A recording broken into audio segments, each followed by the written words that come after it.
The first thing I should say is that we have a wonderful team in our subcommittee on finance, and I will give the floor to the chair of subcommittee on finance, our colleague Cecilia White-Green.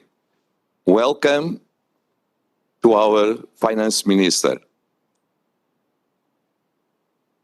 You have the floor.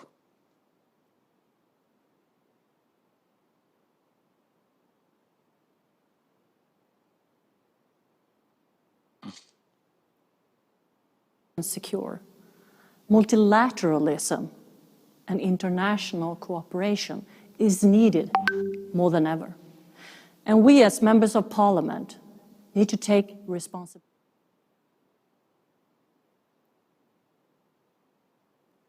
In these unpredictable times, when people feel insecure, multilateralism and international cooperation is needed more than ever. And we as members of parliament need to take responsibility. We need to carry the burdens when people suffer in times of crisis. But we also have to set the goals, the strategic goals for the prosperous future. And we can only do that by cooperating. We are local, we are regional, and as members of parliament, we are national, and we are also international. And by chaining up, arm in arm, side by side, from continent to continent, we can do that cooperation all together for the prosperous, for the future.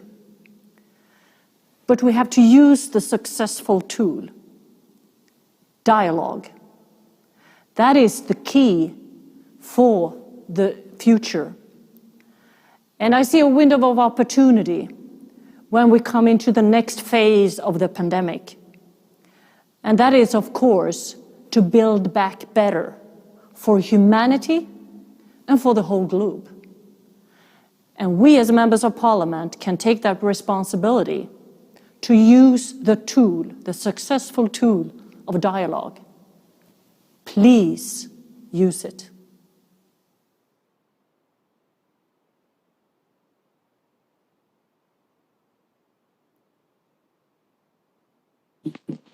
Thank you, Mrs. White-Green. And now I will give the floor to our internal auditor.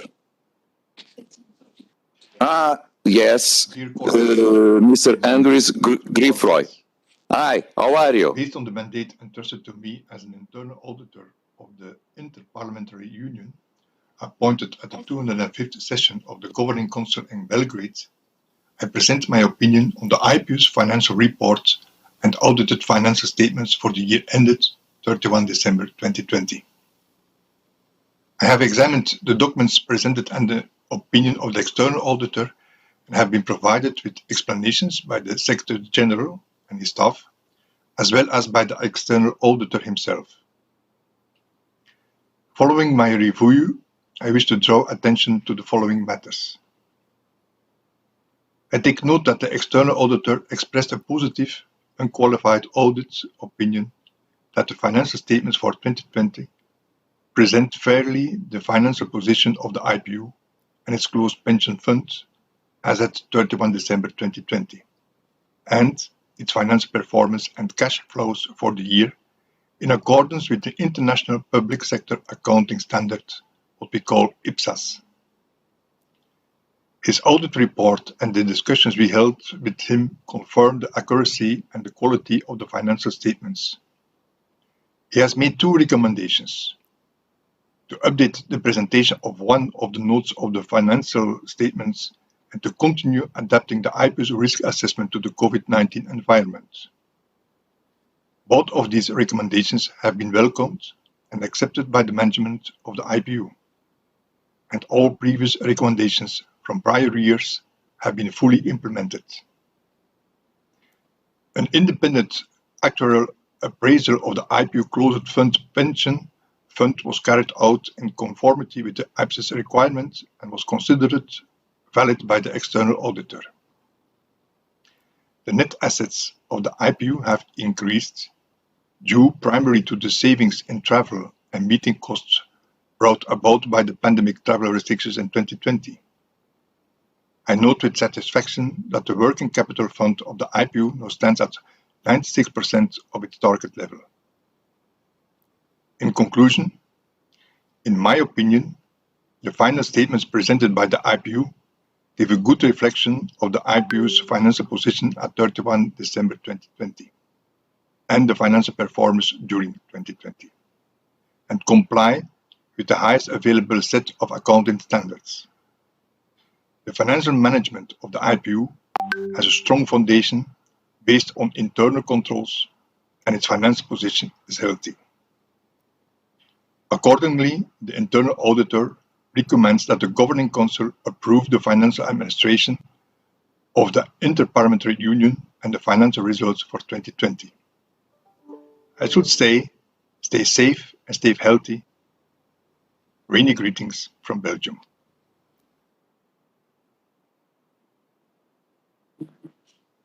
Thank you, dear friend. And I understood that our colleague Cecilia Whitegreen, the chair of the Subcommittee on Finance, wished to take the floor again to make us a small presentation or to give more details. Is it possible to join us now?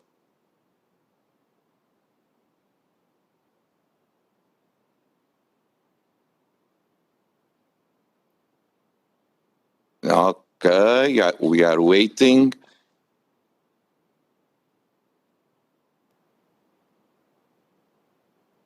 Thank you very much, Mr. President. Hi. Thank you very much, Mr. President. Yes, we are hearing, but we are not seeing you. Well, hopefully yes. the people in Geneva will work that out. Now it's okay. Is it better? Much better.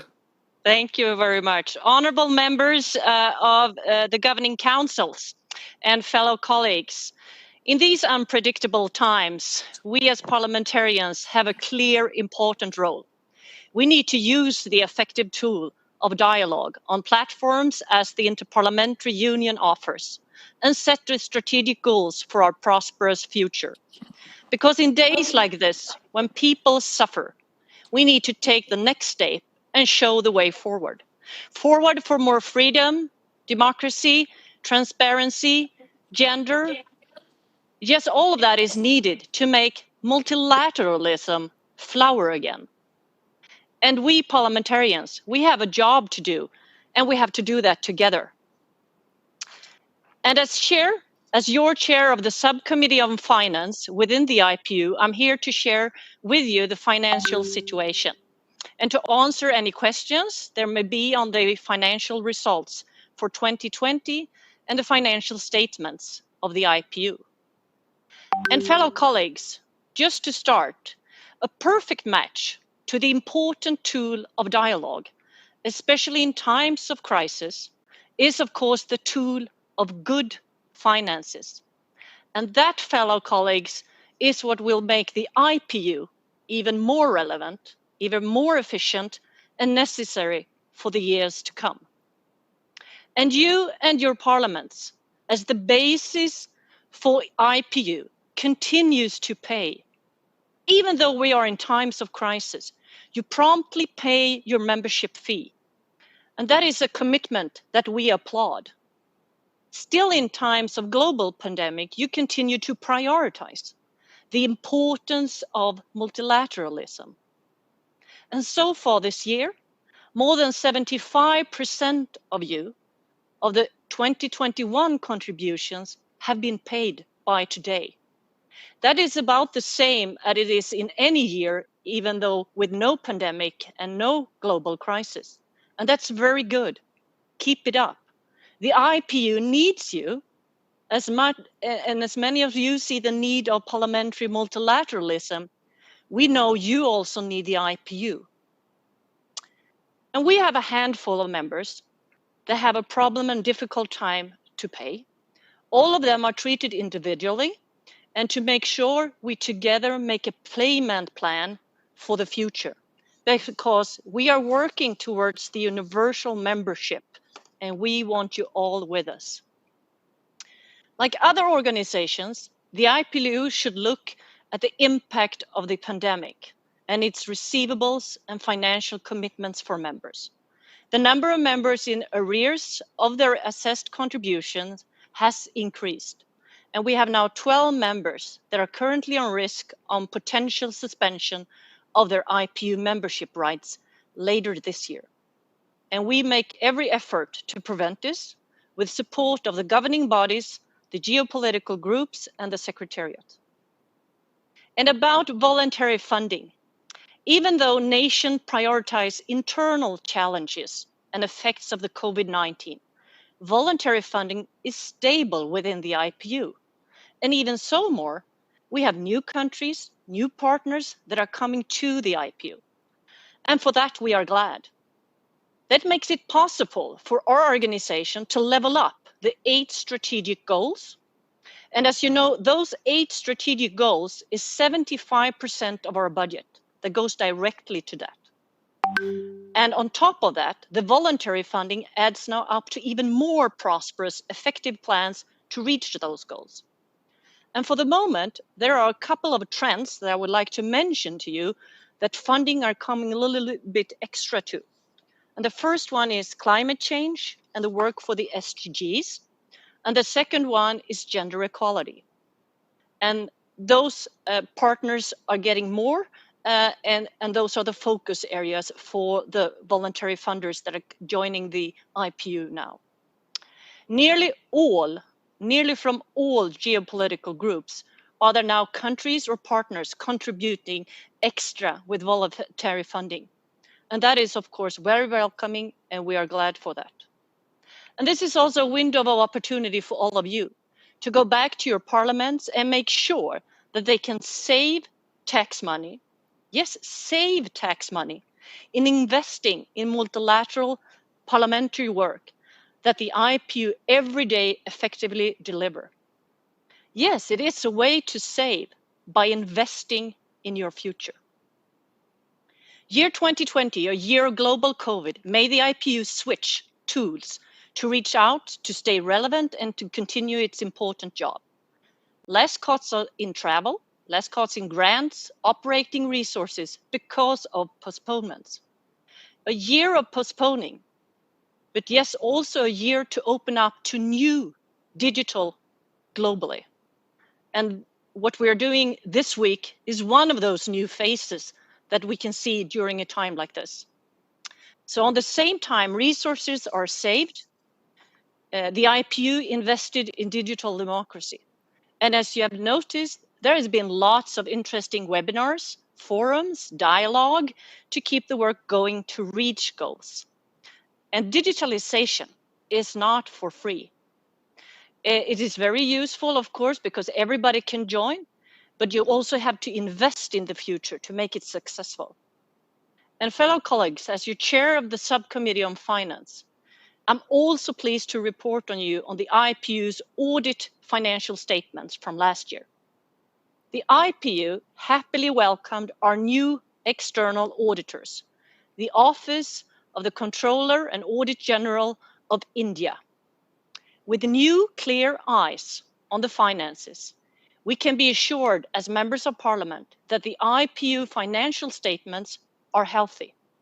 Because the year before, the auditors, the external auditors from Switzerland gave the same high opinion as the new one now, on the same high level as the new external auditors are giving this time, and the highest opinion.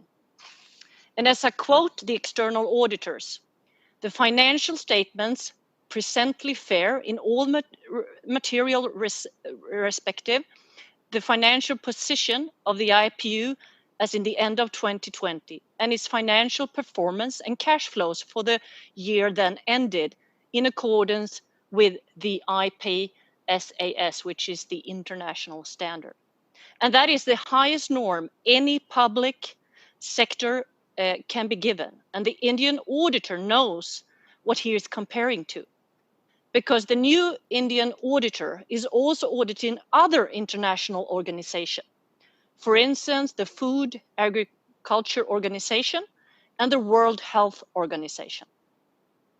And the new auditors are, of course, a breath of fresh air, likely a guarantee for us members to follow the organization's important job. And on a meeting between the external auditor, Mr. Sain, and his team, the internal auditor, Secretary General and his team, and the subcommittee on finance, the audit team from India were pleased to report that the audit opinion was positive and confirmed accuracy of the 2020 finances. The audit was carried out remotely, yes, off-site, due to travel restrictions. Overall, the audit found the IPU to be a healthy organization with strong internal controls. Their audits had been received constantly support from the team of the IPU and made 2 recommendations, which were accepted by the IPU management and would be enhanced to make it even more transparent for us members to follow the work. Before the 2 new audits, the auditor confirmed that the earlier recommendations from the Swiss auditor were all fulfilled and complete. The 2 new recommendations were that the IPU should keep working to tailor its risk assessments framework to the COVID-19 environment. And second of all, that the format of Note 15 should be adopted to mirror the budget document more closely. And that is to continue to stay transparent for us members. Transparency and accountability are key words also for the work of the Subcommittee on Finance. And before I continue, I would like to tell you a little about the work that members of the Subcommittee on Finance does for the organization on continuous basis. We meet regularly, all geographical groups are engaged, and the interaction on the finance statements, budgets, and strategic work is strong.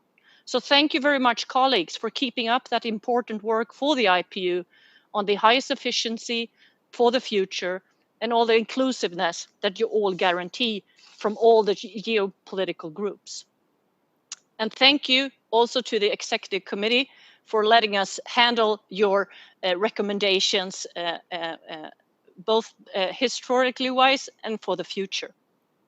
And to highlight some of the key points from the 2020 financial, the year ended with an operating surplus of 1.7 million Swiss franc. This arose from, of course, reduction in travel and meetings caused by the pandemic restrictions. The working capital fund ended the year at 96% of its target level. So we still haven't reached the target level. The IPU, though, reserves are healthy, although we are still below the ideal level that was set by the Executive Committee in year 2006. In response to questions on COVID-19 environment, the auditor gave examples from other organizations they work with. Like the IPU, they are analyzing how COVID-19 will affect the future. What is the projected effect on funding over the coming years? What will be the likely practical impacts on program delivery, maybe in travel restrictions and so forth? And what is the changing in terms of impact? And fellow colleagues, the IPU is very much centered around communication, exchange, meetings, and human contacts, and workable alternatives will not be found. The auditor's recommendation in assessment of the most cost-effective digital investing is to find a good balance and respond to the next phases of the pandemic and look long-term. There will be costs involved, for example, in additional interpretation and translation needs.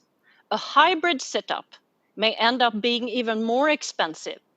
And the long-term view, therefore, we need to find a balance between the need of digital communication and the needs for us as MPs of wanting to see each other as soon as possible. Both the internal auditor and the subcommittee on finance expressed our satisfaction of the responses to our questions and reports from the external auditor. The IPU finances are healthy, well managed, and we have to come through a year of extraordinary global crisis with resources to tackle the many challenges to follow. We as an organization are ready. And fellow colleagues, multilateralism, as we know, is needed more than ever. Terrorism, extremism, and polarization, among other impacts, will continue to need a good dialogue. And for that, we need good finances, like the IPU has for the moment. I still see a window of opportunity in the next phase of the pandemic to build back better for humanity and for the whole globe. But we need to do that all together. Thank you very much for your time, and thank you very much for your contribution to the organization. And therefore, my proposal is, Mr. President, that the Executive Committee recommends the Governing Council's approval of the Secretary General's financial administration of the Inter-Parliamentary Union and its financial results for 2020. Thank you so much for your time. Thank you so much, Cecilia. Before I give the floor to our Secretary General, as I said, congratulations and thank you so much for your wonderful job.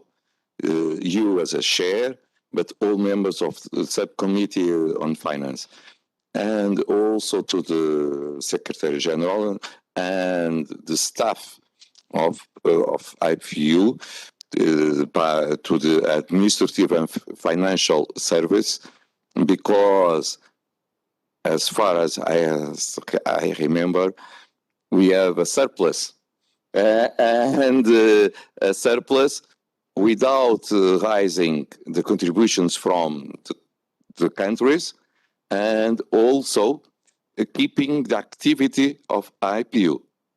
So I think it was a hard job. Mr. Secretary General, thank you. The floor is yours. Thank you very much, Mr. President. Thank you for those very nice words. It's always heartwarming to learn that the Secretary General and his colleagues are doing a good job in service of the IPU. I also want to record my thanks to Ms. Widegren as chair of the Subcommittee on Finance, as well as the other members of the Subcommittee on Finance who have been hard at work. I think that they have provided very strong guidance and oversight over the financial administration of the IPU, and we are very grateful for their leadership and guidance. We are pleased to learn of the report of the internal auditor as well as the external auditors, stating that your funds, your resources are in safe hands. It is very comforting to know that. Mr. President, if I could just use a couple of minutes to recognize the strong contribution that we are receiving from a number of stakeholders within the IPU and outside the IPU to the resources of the organization. I think it would be a good thing for us all to recognize their contribution. As the chair of the Subcommittee of Finance has just said, a portion of our budget, the organization's budget, comes from external sources. In fact, 75% comes from the assessed contributions from members, but we also have a quarter to 25% that comes from a range of donors. And if you look, I think there is a document that has been circulated that gives you the state of play regarding external funding, voluntary funding. You'll see from that document that our donor base has been broadening from year to year. We have a healthy mix of development cooperation agencies, parliaments contributing to the budget of the organization, as well as our partners, especially in the United Nations system and the European Commission. So we have this range of donors. I forgot to mention private foundations that are coming in too to support our work. And you and your colleagues have in the past determined that this mix of 75%, 25% is a healthy one. It does not stand the organization in any risk of being hijacked by a particular donor. Although my plea again is that we should continue to receive more funding from various sources, including from parliaments, to continue to meet the expectations of the membership of the organization when it comes to the vision of the IPU. So I wish to thank a number of contributors to this organization. We have the big ones, the Swedish International Development Cooperation Agency, with support from the Swedish Parliament, Cecilia. We have the Republic of China, the People's Republic of China, the National People's Congress that is providing substantial funding to the organization for our work on SDGs, but also our work on countering terrorism. They are a big donor to the organization now, and I would like to recognize their contribution. We have ongoing support from Canada, and I will be pleased in the next few days or weeks to announce how we and Canada will continue to work closely, especially in the area of gender equality. Then we have, as I said, we have other contributors from the United Nations, UNDP, the World Health Organization,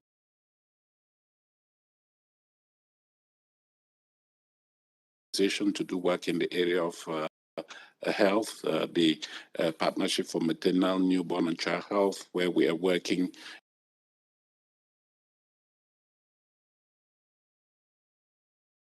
to strengthen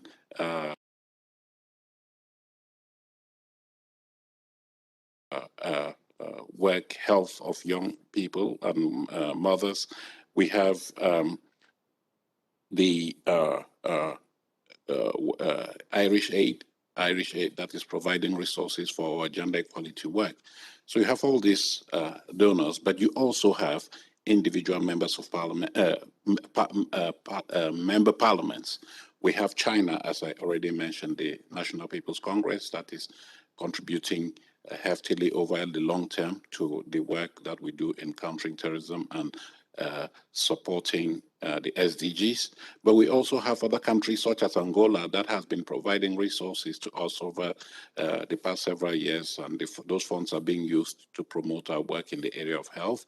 We have Micronesia. Micronesia is a small state, but providing resources on a sustained basis, first of all, in the area of migration, now in terms of gender and governance. And so we would like to acknowledge this type of support that is coming from those parliaments, and I would hope that other parliaments will follow suit. We are currently in discussions, and I hope to be able to announce good news in the coming days with the United Arab Emirates, the Qatar, and this will all go to bolster the resources of the organization. Last but not the least, you can provide resources in cash. I like cash, but you can also provide resources in kind. We have a long-standing commitment from the Republic of Korea, the National Assembly of the Republic of Korea, that over the past decade has been providing secondment opportunities to the IPU.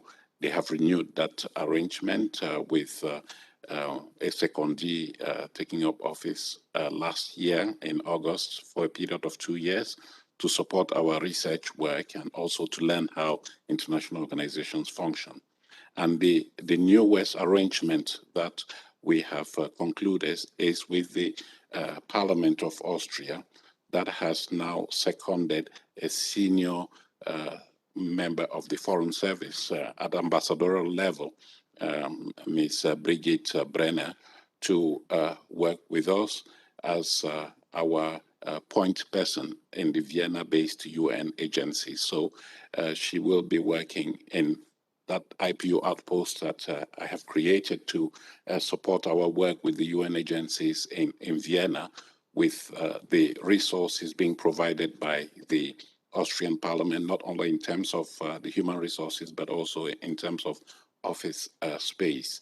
That office has now been recognized by the UN Secretary General because he has to be accredited to the United Nations for it to function properly. And we are very grateful to not only the Republic of Korea, but also to Austria for this strong support to the organization in a year when this parliamentary leadership from across the world are set to go to Vienna to celebrate the World Conference of Speakers of Parliament. So I would like to join the President in encouraging other member parliaments to come forth with strong support for the organization so that we can rise to the challenges of the day. As Cecilia said, multilateralism is very important today, and the IPU is a key pillar of that multilateral system. And the fact that we are broadening our donor base, we are enjoying increasing support is testimony to the relevance of the organization, which I think we need to uphold in these turbulent times. So thank you, Mr. President. And once again, my gratitude to all those who have been contributing to the budget of the organization, and also to those who have provided oversight over our finances. And I'm grateful that our audit report is very positive. You can be sure that we will, my colleagues and I will continue to do our level best to live up to the standards that you have come to expect of the Secretariat in terms of the resources that the taxpayers through you are making available to the global organization that the IPU is. We have two countries, Senegal and Saudi Arabia. First of all, Senegal. May you have the floor, please?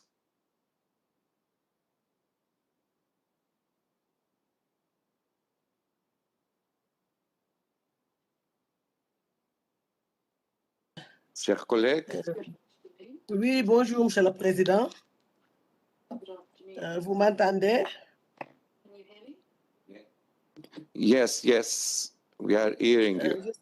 Voilà, je salue tous les participants et je me réjouis d'être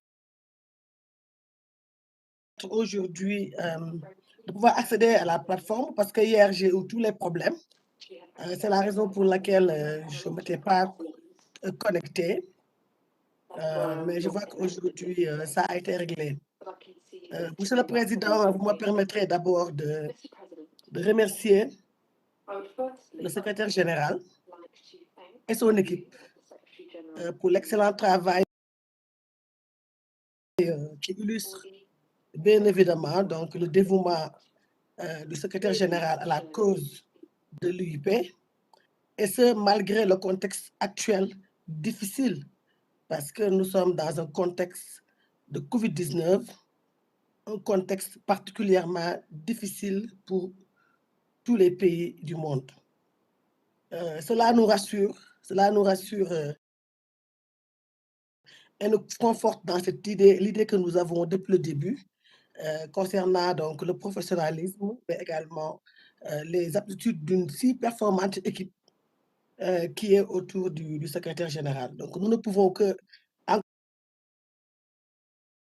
encourager le secrétaire général et continuer dans ce sens et également lui renouveler toute notre confiance. Monsieur le Président, je voudrais également... Nous savons que les résultats financiers sont effectivement conformes aux normes internationales et que c'est des résultats positifs que nous avons tous salués. Monsieur le Président, encourager les contributeurs, notamment les pays comme le secrétaire général l'a dit tantôt, la Suède, la Chine, et particulièrement le Canada qui investit, qui nous soutient dans dans la notion, dans le concept d'égalité de genre, qui est extrêmement important pour nous, surtout l'égalité hommes et femmes, dans la mesure où dans beaucoup de pays, je dirais, dans le monde, et particulièrement africain, la notion d'égalité, notamment relative à la parité dans les institutions électives et semi-électives, n'est pas encore une réalité, mais également la notion d'égalité, de parité dans la composition des gouvernements reste également, n'est pas encore une réalité. Donc, c'est important, c'est pourquoi je décerne la mention spéciale au Canada. Également, Monsieur le Président, saluer les innovations constatées, les innovations essentielles et majeures dans la communication. Et que cela permet une meilleure visibilité donc, de l'institution qui est l'UIP. Et cela, bien évidemment, pour une meilleure donc, vulgarisation de nos activités, mais aussi saluer la coopération parlementaire et la diplomatie parlementaire qui, aujourd'hui, au sein de l'institution, est une réalité. Je vous remercie.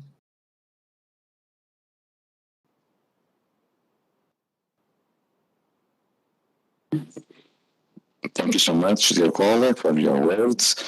Saudi Arabia, I remember 1 minute, please, for each other. Dear colleague. The Secretary General, and a word of congratulations on a positive report by the Financial Subcommittee. It is no doubt that the IPU is one of the oldest multinational institutions with a proud history.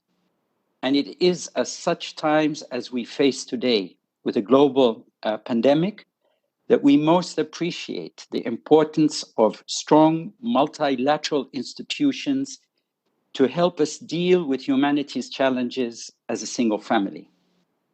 It is welcome news from my point of view that during the COVID pandemic, that the globe has faced, that the global community, through our parliaments, has renewed its strong commitment to the IPU as reflected in its strong finances and the soundness of its governing principles and processes. I take this opportunity to stress my personal convictions, as well as the conviction of my country, that it is through such institutions as the IPU that we can build on what unites us and what is common to us, and how important it is to respect and honor that commonality, while at the same time celebrating what is unique to each of us and learning to understand our differences. It is through institutions like the IPU that we will learn to address our challenges and reach our aspirations through a productive dialogue. So once again, congratulations to all. Thank you. Thank you for your words. Now, Namibia.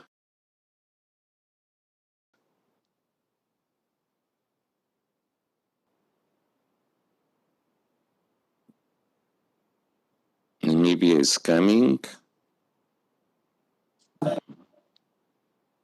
President, it is indeed heartwarming to hear that IPU finances are in good shape. It is indeed important to hear this at the time when the world is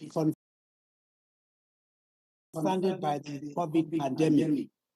We compliment the Secretary General and his team, as well as the IPU Subcommittee on Finance. Well done and congratulations. Thank you. Thank you so much, Mr. Speaker. China.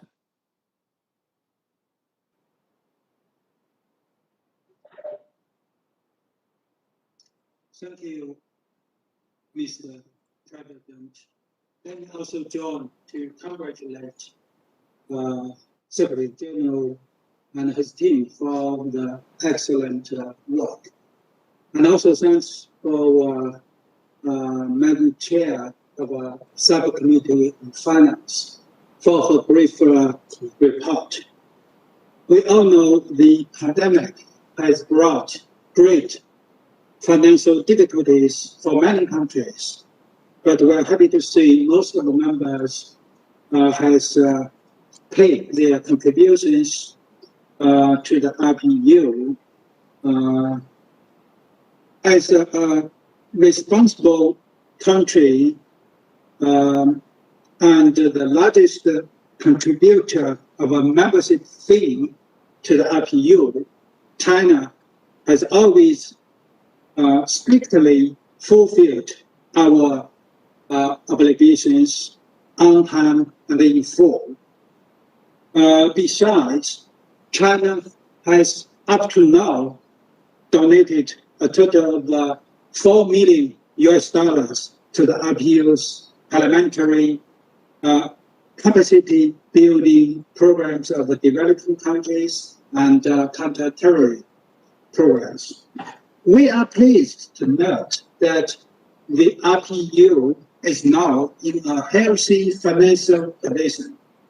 We hope that by reducing unnecessary fees and increasing efficiency, the IPU will make good use of the hard-earned funds and further increase input in maintaining peace and security, deepening cooperations in fighting the pandemic, restoring the world economy, and promoting sustainable development, so as to ensure that the budget is spent effectively and the well-being of people of all countries can be truly improved. Thank you.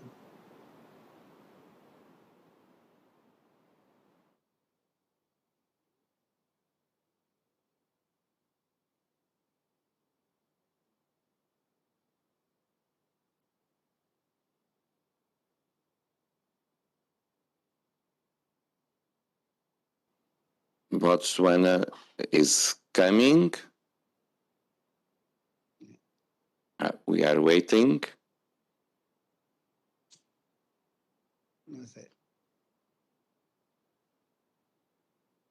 You may join us.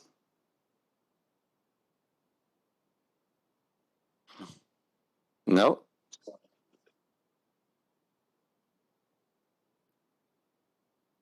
Okay. It is not possible. So the last colleague that asked the floor from Mozambique. Bem-vindos. Boa tarde, já está? Boa tarde.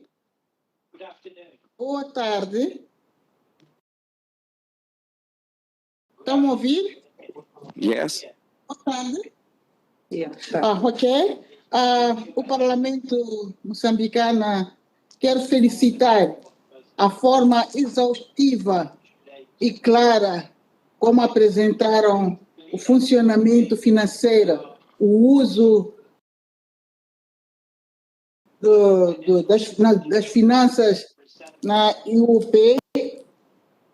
Queremos felicitar o secretário-geral do Conselho Executivo pela forma como dá informação das auditorias que tiveram, do uso claro para fortificar cada vez mais, para encorajar cada vez mais os contribuintes a saber que o trabalho está a ser feito de forma mais clara. É uma maneira muito exaustiva que nos deram a conhecer como é usado as finanças nesta organização. Estão de parabéns e continue assim, e isso encoraja a todo mundo. da pandemia. E dizer que o meu país, apesar de tantas turbulências que temos tido a partir de vendavais, pequenas guerras e essas pandemias que nós temos, nós estamos prontos, estamos firmes a continuarmos, pagarmos as nossas contas para esta organização. Então, de parabéns, muito obrigada. A nossa bandeira aparece. Muito obrigado, caros colegas. Now I will give the floor to the Secretary General to answer one of the questions. 1 minute, no more. Mr. President, I was not expecting you to give me the floor, but since you have, I will not shun the pleasure of having to thank all those who have spoken, who have said very nice things about our financial management. When I was elected Secretary General of this organization, one of my pledges was to make sure that the accounts, the finances of this organization were under even keel. And we have striven over the years to make sure that that is the case. In spite of all odds, in spite of the difficulties that we are facing in your own countries, you have believed in the institution, you have continued to provide the resources with which we are carrying out your expectations. So I am very reassured, and thank you on behalf of my colleagues who are with me here.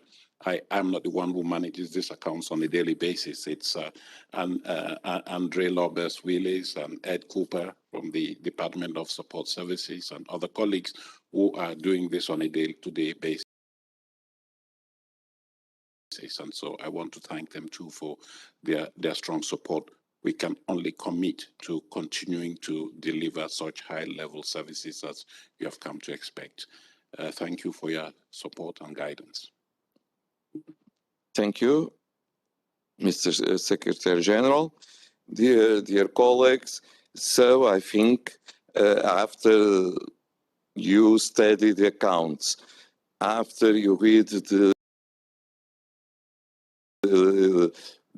reports of the internal and external auditor, after you listen the chair of the subcommittee on finance, I think we may adopt and approve the accounts of the last year.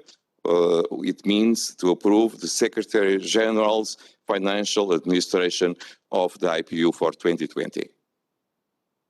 I don't see disagreements. It is approved. Thank you.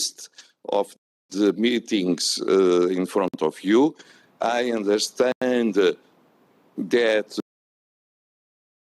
the Executive Committee try to keep the activities of IPU also in these pandemic times. So some of them will be virtual, but as soon as possible, we wish to come back to presential meetings because this is not the same. And we need to be face to face, to discuss the issues, to know much better each other, and also to create personal relations that are important as politicians, as parliamentarians. But I will give the floor for 2 minutes to the Secretary General to make a very quick presentation. Thank you very much, Mr. President. Yes, very quickly, because I believe that members of Governing Council have received the schedule of meetings that has been prepared and updated recently. Yes, we are providing that list to you, first of all, in the interest of predictability, so that you plan to participate in these meetings as necessary. Yes, we are being flexible in terms of the format of these meetings. If it's not possible in person, it's going to be virtual. I believe in the near future it will also be hybrid, Mr. President. So we do have that list that is there, which is divided into two sections. You have the assemblies. You remember that for the next assembly, the 143rd assembly, you had decided that the Parliament of Rwanda would host that assembly in November this year. But in the past several days, we have received notification and confirmation yesterday that the Parliament will not be able to host the assembly because in all likelihood, because of the evolution of the pandemic in Africa and other parts of the world, the option that was available was a hybrid meeting, and they do not have the facilities for organizing a hybrid meeting. So they have requested that the IPU Governing Council kindly consider postponing that assembly to October 2022 for Rwanda. So we have the dates, 19th to the 23rd of October, that have been identified. And Mr. President, I believe that you will call Council to take a decision on that, to postpone the Kigali Assembly to October 2022. And you will also be reporting on the deliberations of the Executive Committee regarding options that are on the table that are being considered by the Executive Committee for that session. Then you have the other one for the spring of 2022 that is foreseen in Bali, Indonesia, from the 20th to the 24th of March 2022.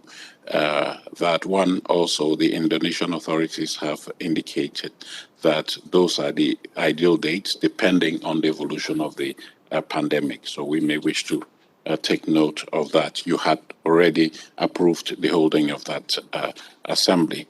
Now, for the specialized and other meetings, I don't have much to add there, Mr. President. I think it's clear.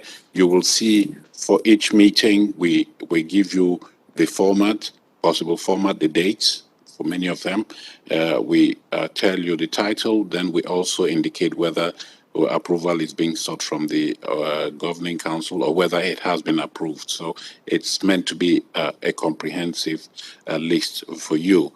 And so we also indicate the origin of funding for each of these meetings. And I just want to clarify with you that for each meeting, we do not include any meeting here for which we do not have clear funding. It would be reckless of us. So each of these meetings has a source of funding already identified. I would like to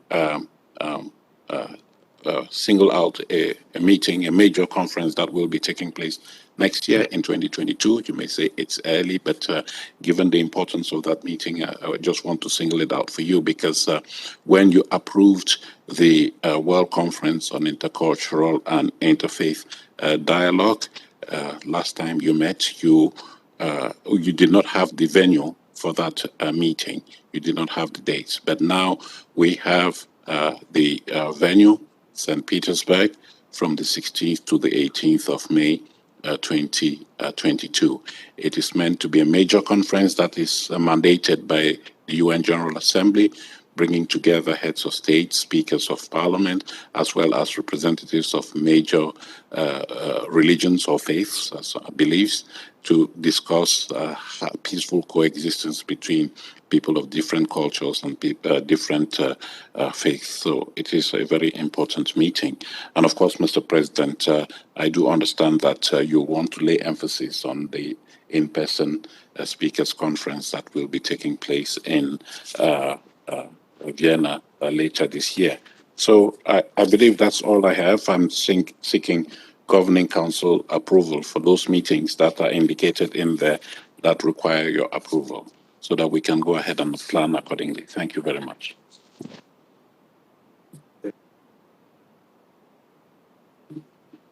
Thank you, dear colleagues. Before I give you the floor, I will just say that we have three things, may I say, to decide.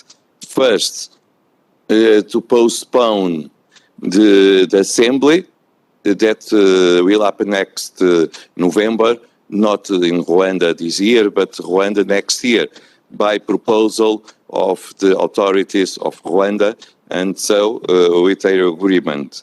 Second, to give 2 weeks to the Secretary General and to the President to try to find a host country to receive the Assembly. Second thing to decide is to keep virtual or hybrid meetings. Why hybrid? If we think we are one organization with 179 parliaments, if we will just have in-person meetings, when the things will be okay in all these countries, maybe we need to wait 10 years, 5 years, we don't know. That's why we will try to organize hybrid meetings at least. If it is not possible to have 179 countries present, but if it's possible to have 80, 100, and the others participating in our works virtually, is better than to do it just virtual. Finally, specialized meetings. And you have the list of the specialized meetings. And finally, we will try to came to the in-person meetings with the 5th World Conference of Speakers of Parliament in Vienna from 6 to 8 September. It will be the first in-person meeting of this year after this time of pandemic. We hope it will be a success. And before I give the floor to the Speaker Sobotka from the Austrian Parliament, I understood that some countries wish to take the floor. So, 1 minute to each one: Rwanda, Lesotho, Botswana, and Indonesia. The first one, Rwanda.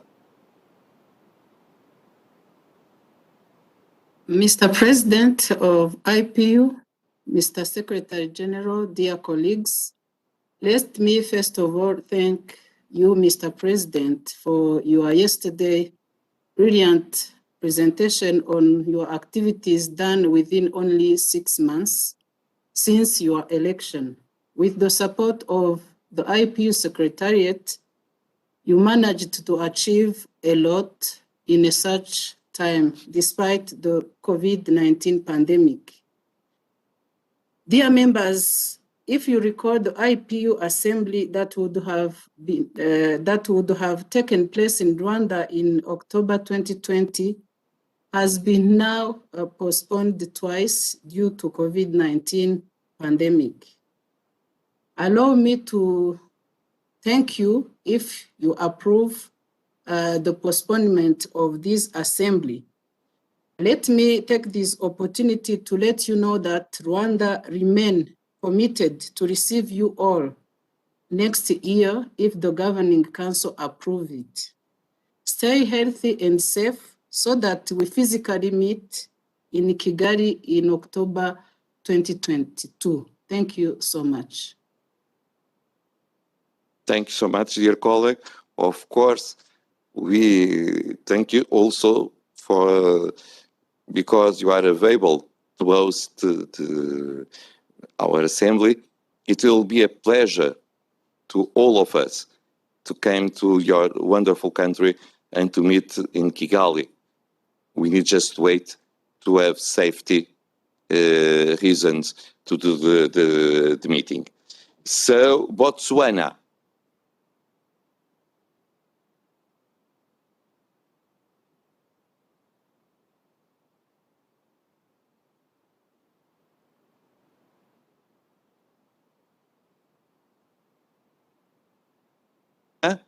Is coming.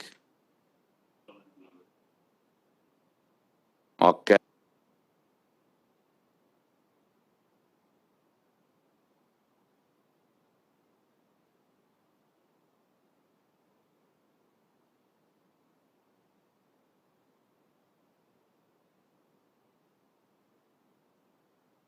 And Indonesia is coming, and we hope to go to Indonesia also next spring.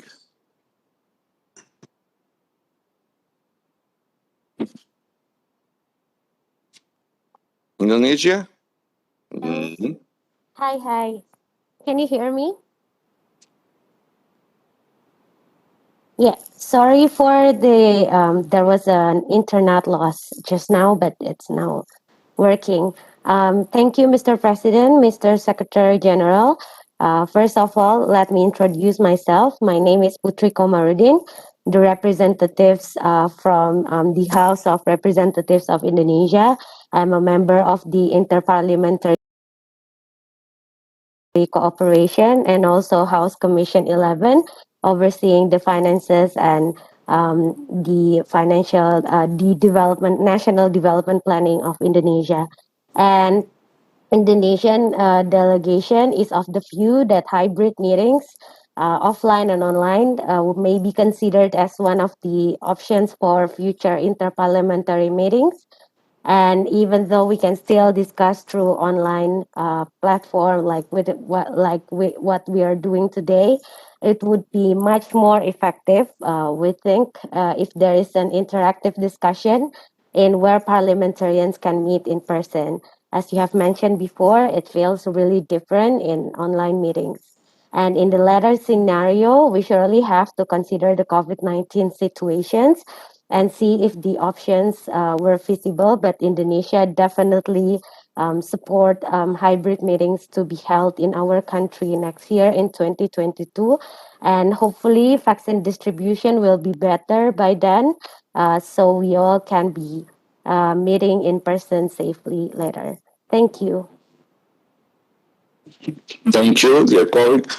We have some wish to go to Indonesia next year and to have there at least a hybrid assembly. Democratic Republic of Congo.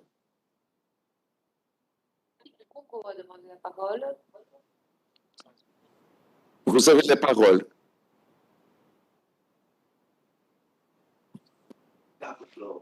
Chers collègues.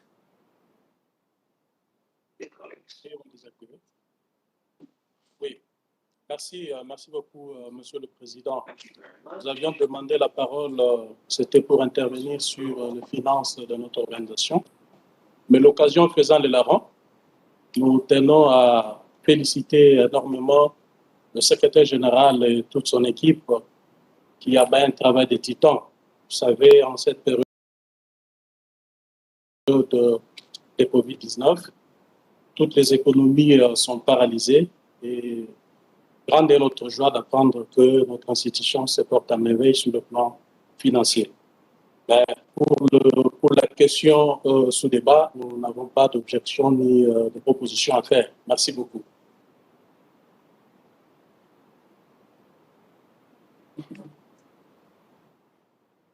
Merci beaucoup, chers collègues.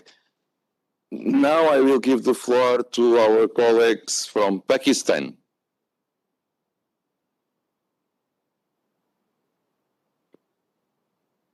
Can you hear me?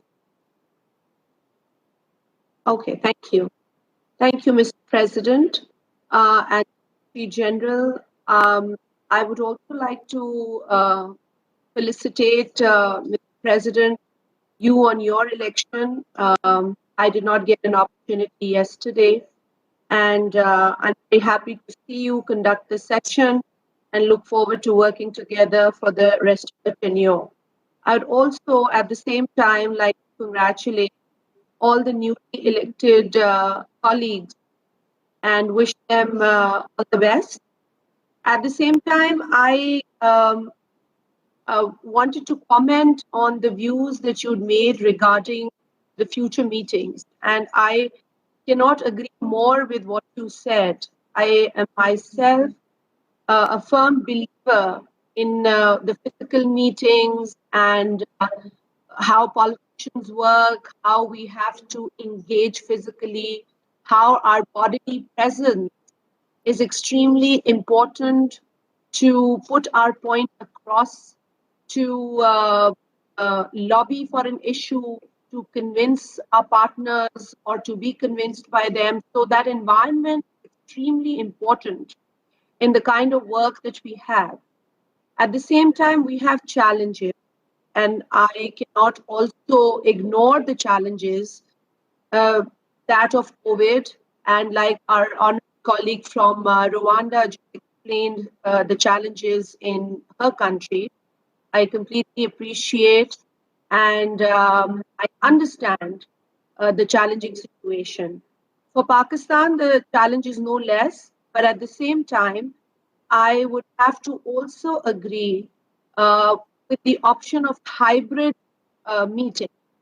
I know that this also is not going to be very easy, but at least it will provide an option for some of us to be able to meet physically while the rest can join us virtually. So I feel that this is an option that we can look into. However, we will still continue working together, whatever is finally decided. But as for my view and that of my country, I feel that hybrid meeting is it can be considered and can be a doable option. Thank you very much for giving me the floor. Thank you so much, your colleagues. Of course, I think we all agree that we should have an inclusive organization, and so to give space to the participation of all countries. But I think that we will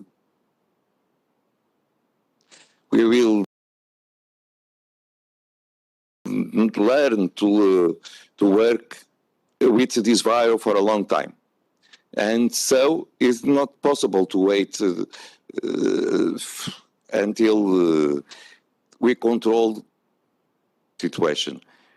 That's why the hybrid meetings can try to help us to have at least some in presence and some working face-to-face.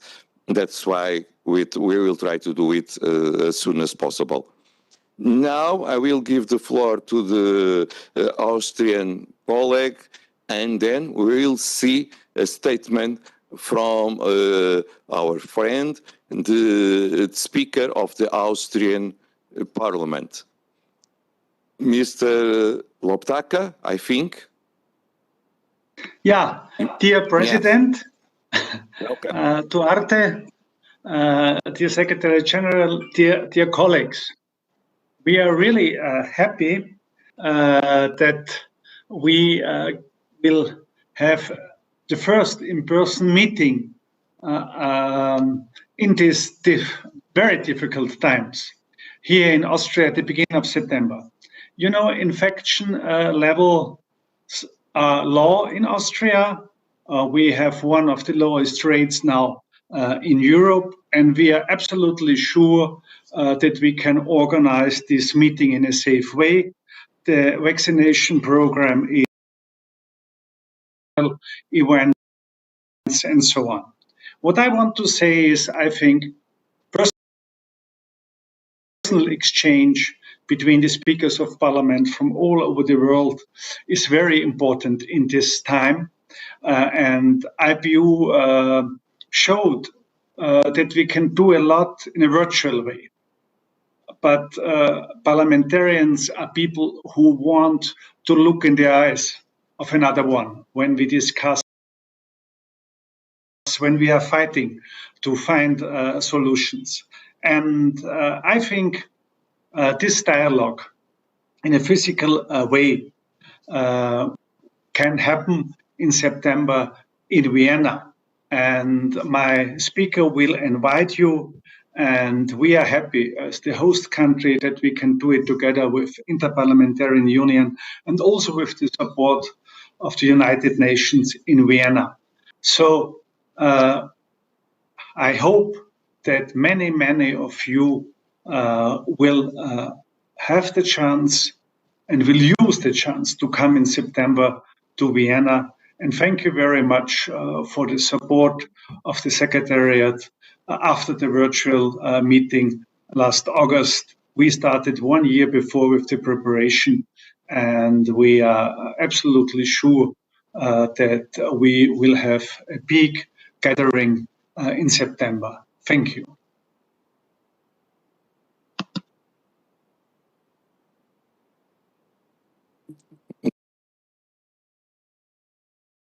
Dear Mr. President, ladies and gentlemen, dear colleagues, in 2019, the Austrian Parliament was chosen to co-host the 13th Summit of Women Speakers of Parliament and the 5th World Conference of Speakers of Parliament together with the Inter-Parliamentary Union and the United Nations. Since then, we have been preparing intensively together for this world's largest meeting of speakers under the umbrella of the Inter-Parliamentary Union and the United Nations. Unfortunately, the corona pandemic made it impossible for us to come together in Vienna as planned last year. Nevertheless, we have adapted to the circumstances and had a fruitful virtual exchange as the first part of the conference in August 2020. Video conferences and digital diplomacy cannot, however, replace face-to-face meetings and dialogue.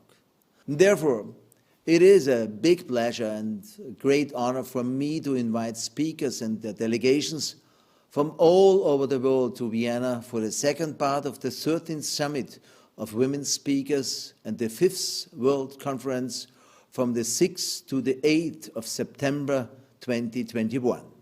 In times of a pandemic, which is a global challenge for our health and social systems, for our economies, security, and the well-being of our populations, it is more important than ever for parliaments to move closer and try to tackle current challenges together. Parliaments play a crucial role in this endeavor. Therefore, it is essential that interparliamentary dialogue returns to a physical negotiating table in order to have a direct exchange on all of these pressing issues. The Austrian Parliament is delighted to offer this opportunity together with the Inter-Parliamentary Union and the United Nations in September in Vienna. Let me assure you that we will take all necessary measures to guarantee a safe and comfortable stay for our guests in Vienna. Our planning includes comprehensive security and health concepts to make this conference possible despite the difficult times. And, of course, Viennese culture and hospitality will deliver the basis of the conference and be an integral part of the program as well as the formal reception. I, therefore, very much look forward to welcoming the speakers of your parliaments and their delegations in beautiful Austria soon. Please also rest assured that spouses accompanying a speaker of parliament will be offered an optional program showcasing the history, beauty and cultural opportunities of Vienna and its surrounding countryside. I wish you constructive meetings in the course of the current IPU Assembly. Thank you very much.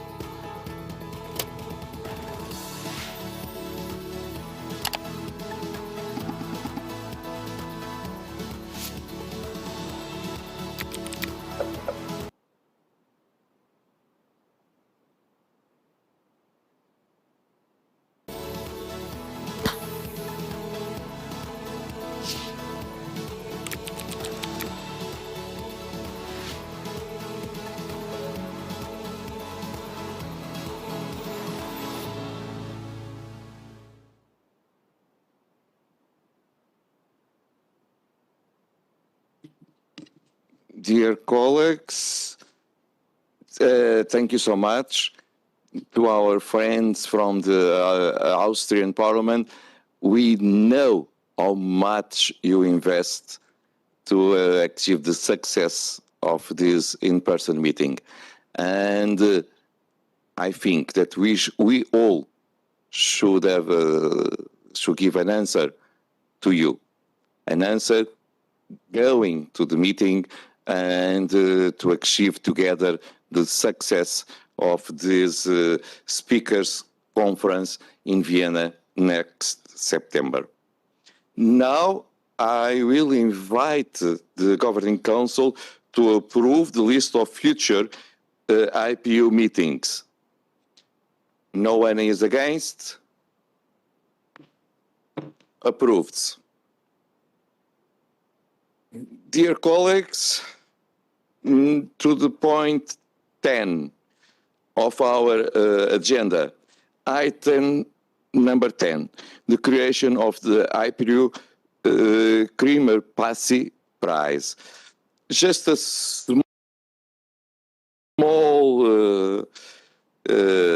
presentation and ask you the approval after the endorsement of the Executive Committee. It is an old idea. We are parliamentarians. You have the document with you, of course. We are parliamentarians. And if we don't respect ourselves, who will respect us? So this idea is very simple idea. To create, with the name of our founders, award and to be given every year to a parliamentarian that are on the job and alive. On the job, of course, needs to be alive, and that defends the principles of the organization and the principles of democracy, state of law, and human rights. Of course, each one can be nominated by their own country and will not by the rules we have in front of us.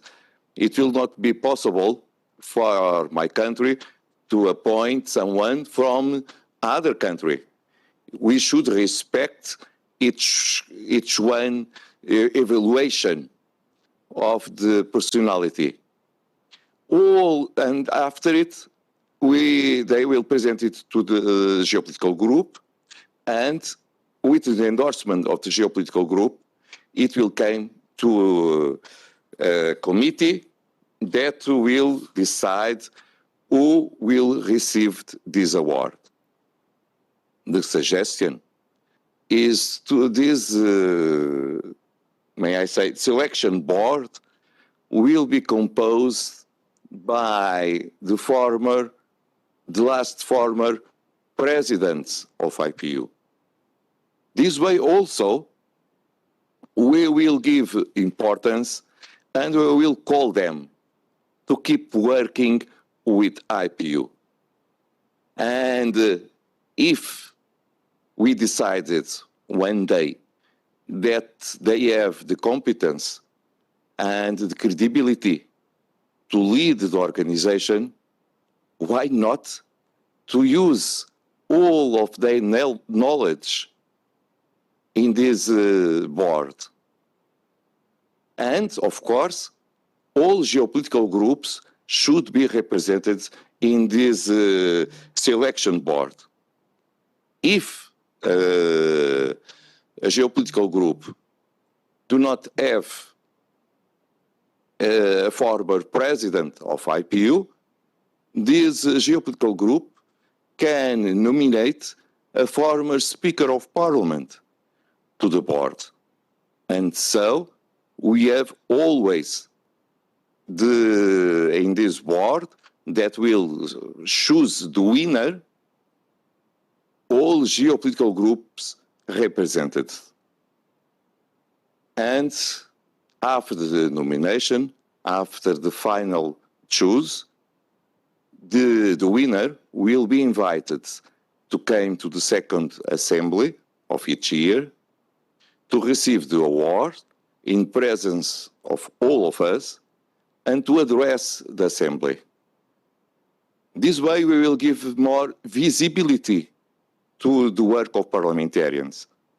This way we will give relevance to the work of parliamentarians.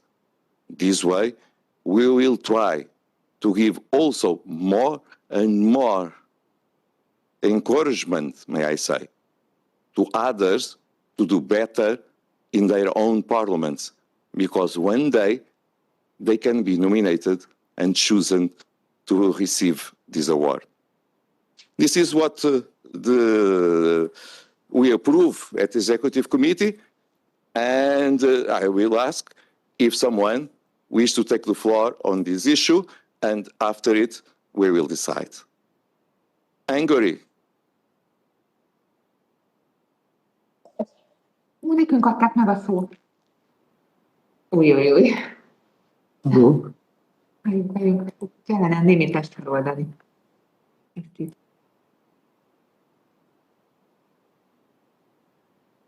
We are waiting for you. Mr. President, do you have me? Can you hear me? So, yeah, sorry, we have some technical problems. You can see that we trying for time for speak, but time that is a tech for speak, but as well. So thank you very much for giving the floor, but that is a technical problem only. So we put a wrong button on the website. Okay. Thank you very much, Mr. President. I hope we will as soon as possible each other personally. So thank you. Thank you, dear colleague. Sri Lanka.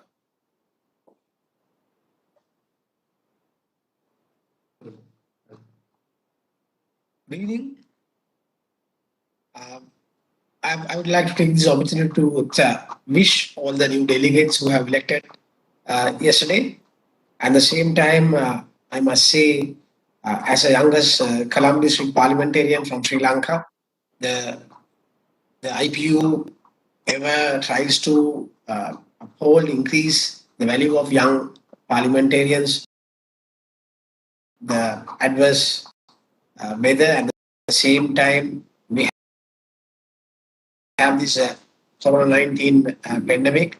Actually, at the moment, our opposition leader and some member of parliaments they have COVID-19 disease. At the same time, we have closed our parliament. And at the moment in Sri Lanka, our country, we are facing we have a kind of restriction of movement for the whole citizen, because it's really increasing the disease and going through the spread is really high. So I think at the moment, even though we are participating in IPU, the situation in Sri Lanka is severe. Thank you. Dear colleagues, as it happened yesterday, sometimes we have interventions, may I say, out of order, but we don't know it before give the floor. But thank you. Now, Syria.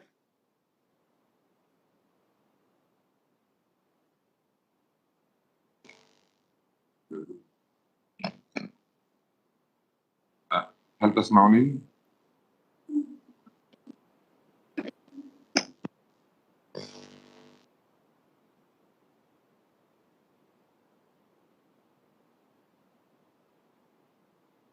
Our colleagues from Syria, are you coming? Yes. Dear colleagues, you have the floor. We don't hear, we are not receiving the sound.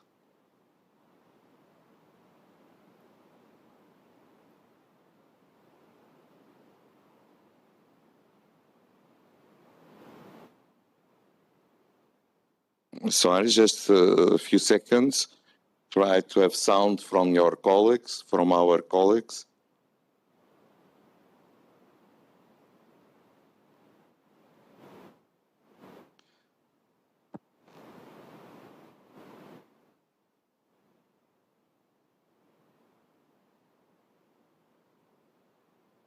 هل أتابع؟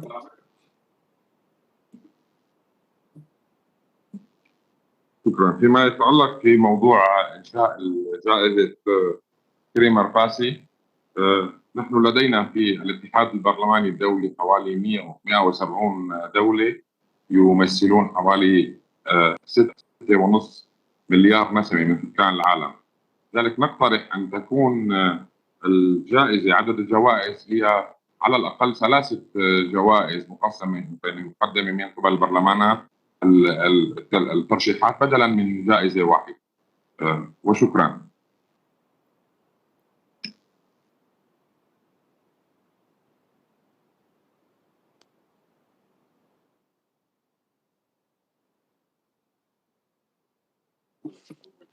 Oh, dear colleagues, of course, we may, one candidate can be nominated for more than 1 year. And if someone is not chosen by the selection board, can be on the other year. But because I think the symbolism, and also, of course, the award will be symbolic. It will not be a financial award. This is not it's just something, I don't know, in woods or something, because our Secretary General and the service will try to find a very impressive but a symbolic award. What we wish is to give an award to an MP that defend the principles of democracy in their own country and have the recognition from their own parliament and from their geopolitical group. And after it, the selection composed by the former presidents of IPU, because I do not understand also from the past why we don't use more the ability and the knowledge of our former presidents in our organization. This is just a small step, but we may try to have them involved in more and more activities of the organization. And so, of course, at the executive committee, we prepare it. We have a draft document. We received input from different countries there, and the executive committee approved that document. I understood that maybe you have some recommendations or reservations from our colleague from Syria, but I will ask if we may consider approved by the governing council with this reservation, the Kremi Passi prize. No one is against. Approved. Thank you so much. We go to the point 11 of our agenda, activities of committees and other bodies. Of course, dear colleagues, I will give the floor to the chair of each body to give a small and very brief report of the activities of the board where that he or she represents. First, we will begin with the Committee on Human Rights of Parliamentarians, which held one session from 6 to 21 of May of last week. I need to say thank you so much for your work. Your work is essential to the organization because it's impossible to defend human rights and to forget especially the human rights of parliamentarians. You have a special role in our organization, dear colleagues. And so I will ask Mr. Bako Arifari, the chair or the president of the Committee of Human Rights of Parliamentarians, to take the floor.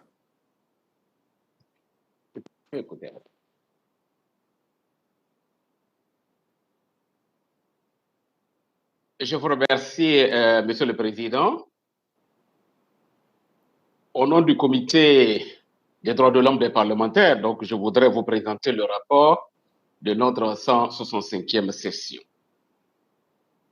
Monsieur le Président, chers membres du comité directeur, j'ai l'honneur de vous présenter le rapport de la 165e session du comité des droits de l'homme des parlementaires qui s'est tenue du 6 au 21 mai 2021 en marge de la présente Assemblée. Dans le contexte actuel de pandémie, notre comité a continué de s'adapter, notamment en s'appuyant davantage sur la technologie pour se réunir, rencontrer des autorités et des victimes et poursuivre ses efforts afin de faire avancer l'examen des 620 cas de violation des droits de l'homme des parlementaires dont il est actuellement saisi. Pendant cette session, le comité a tenu 5 auditions au cours desquelles il s'est entretenu avec des autorités ainsi qu'avec des plaignants. Ces entretiens revêtent une grande importance pour nous car ils nous permettent de mieux comprendre les cas dont nous sommes saisis, d'exprimer nos préoccupations,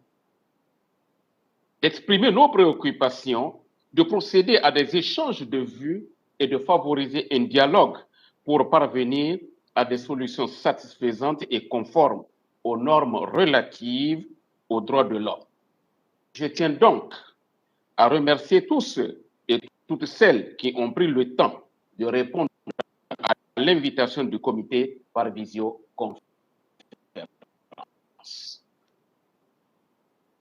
Monsieur le Président, à l'occasion de la session que nous venons de conclure, le comité a examiné la situation de 170 parlementaires, à savoir 158 hommes et 12 femmes dans 13 pays. Nous avons également adopté des décisions de recevabilité dans de nouveaux cas concernant le Sénégal, le Myanmar, la Turquie et le Yémen. Cependant, les décisions que je vous présenterai ensuite pour approbation par le Conseil directeur concernent 152 parlementaires dans 7 pays. Je commence donc par vous présenter les cas par ordre alphabétique, donc sans prioriser tel ou tel pays, et je commence par l'Égypte. Monsieur le Président, le comité a examiné de nouveau le cas de l'ancien député égyptien, M. Mostafa Al-Nagar, qui est porté disparu depuis bientôt 3 ans.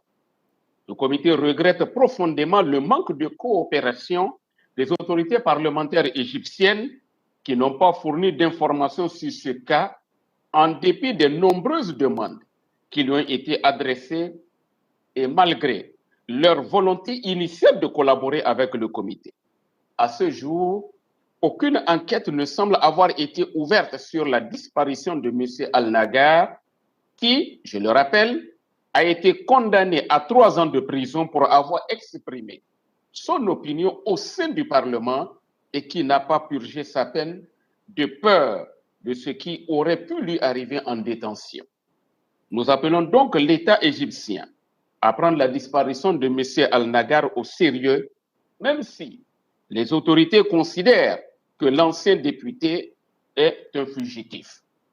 Pour cela, il est nécessaire d'ouvrir une enquête véritable et efficace sur sa disparition, car sa famille a le droit de connaître son sort.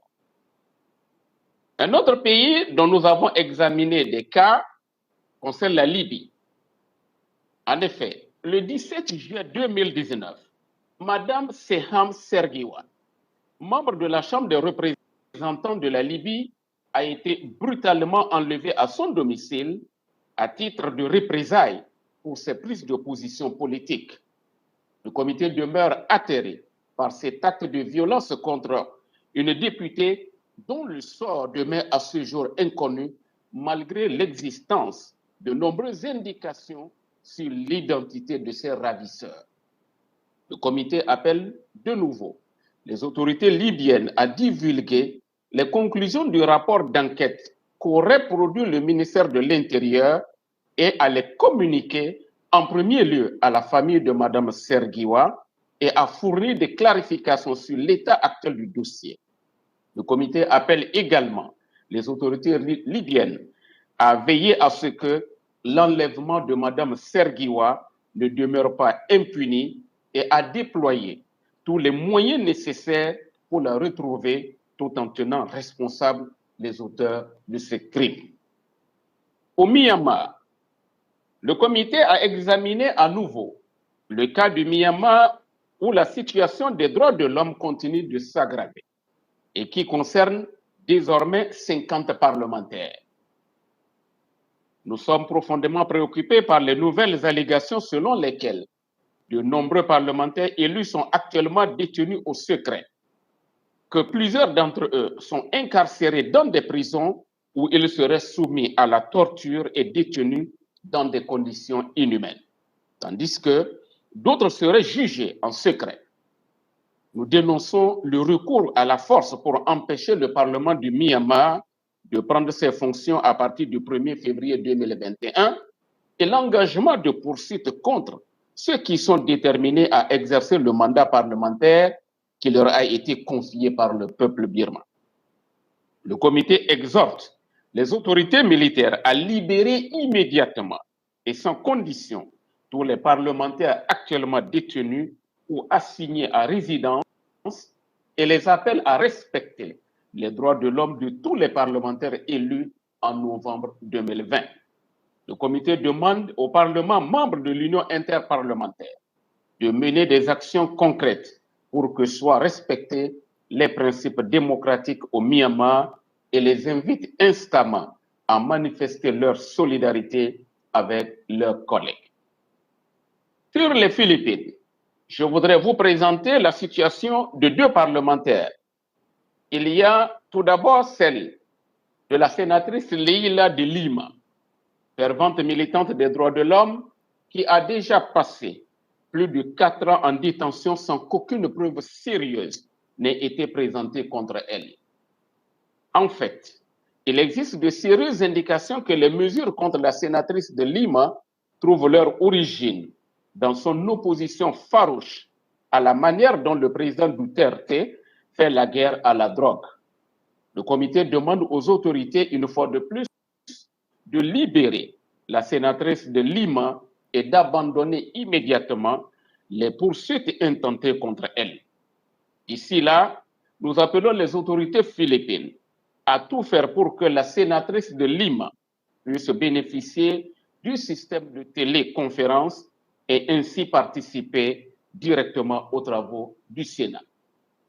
Permettez-moi d'abord, à présent, de présenter le cas de la députée philippine Sarah Jeanne Elago. Le comité juge extrêmement préoccupant que des communications officielles contenant des accusations sans fondement contre Mme Elago soient régulièrement publiées en ligne. Des communications non seulement qui la discréditent, mais aussi menacent son intégrité physique. Le comité demande aux autorités philippines d'empêcher la diffusion de ces messages et de faire en sorte que les responsables répondent de leurs actes. Le comité demande au Congrès philippin de remplir sa fonction de contrôle de telle sorte que Mme Elago puisse s'acquitter de ses fonctions parlementaires sans entrave de la part d'organes ou de fonctionnaires de l'État. Sur la Turquie, le comité a examiné la première fois et déclaré recevable la plainte concernant le cas de M. Ömer Faruk Gergerlioglu. Nous sommes profondément préoccupés par le fait que M. Gergerlioglu purge actuellement une peine d'emprisonnement sévère pour avoir en toute légitimité usé de son droit à la liberté d'expression. Le comité note qu'il a simplement envoyé un tweet par lequel il renvoyait au reportage d'un organe de presse et lançait implicitement un appel à l'ouverture de négociations de paix avec le PKK. Le comité considère qu'au vu des informations versées au dossier, le maintien en détention de M. Gergerlioglu est arbitraire et qu'il devrait être immédiatement libéré. En outre, nous appelons de nouveau les autorités turques à prendre des mesures plus déterminées pour faire en sorte que la législation nationale existante et son application soient conformes aux normes internationales et régionales relatives aux libertés d'expression et d'opinion. S'agissant du Yémen, le comité a examiné la situation de plusieurs parlementaires de la Chambre des représentants du Yémen qui ont subi de graves violations depuis le début de la guerre dans ce pays en 2015. Le comité est particulièrement préoccupé par les peines de mort prononcées de manière arbitraire contre 46 membres du Parlement dont l'intégrité physique est dorénavant gravement menacée. Ces mêmes parlementaires ont été également arbitrairement privés de leurs biens et avoirs financiers. Leurs maisons à Sanaa ont été pillées et leurs familles ont été chassées de chez elles. Le comité est profondément préoccupé par ces actes et invite instamment les responsables à s'abstenir de porter atteinte aux parlementaires et d'avoir recours à des sanctions collectives contre les membres de leur famille. Le comité demande aussi à toutes les parties au conflit de mettre fin à l'impunité et de respecter les droits de l'homme des députés du Parlement du Yémen et du peuple yéménite. Enfin, Zimbabwe. Le comité a examiné à nouveau le cas de Mme Joanna Mamombe, l'une des plus jeunes députées du Parlement de Zimbabwe. Le comité réaffirme sa profonde préoccupation au sujet des allégations selon lesquelles Mme Mamombe a été arrêtée arbitrairement et soumise à des tortures et des violences sexuelles le 13 mai 2020. Selon des informations communiquées au comité, Mme Mamombe aurait été arrêtée à nouveau à 4 reprises, et cela en dépit des décisions précédemment adoptées par le comité et le conseil directeur. Nous sommes profondément préoccupés par les allégations selon lesquelles Mme Mamombe est victime de harcèlement judiciaire en raison de son action en tant que jeune femme parlementaire de l'opposition. Le comité demande aux autorités zimbabwéennes de faire tout leur pouvoir, tout leur possible et tout ce qui est en leur pouvoir pour que les droits de Mme Mamombe soient pleinement protégés. Le comité estime qu'une mission d'enquête au Zimbabwe permettrait de mieux comprendre la situation dans laquelle se trouve Mme Mamombe et exprime le ferme espoir que le Parlement et d'autres autorités compétentes répondront favorablement à cette demande.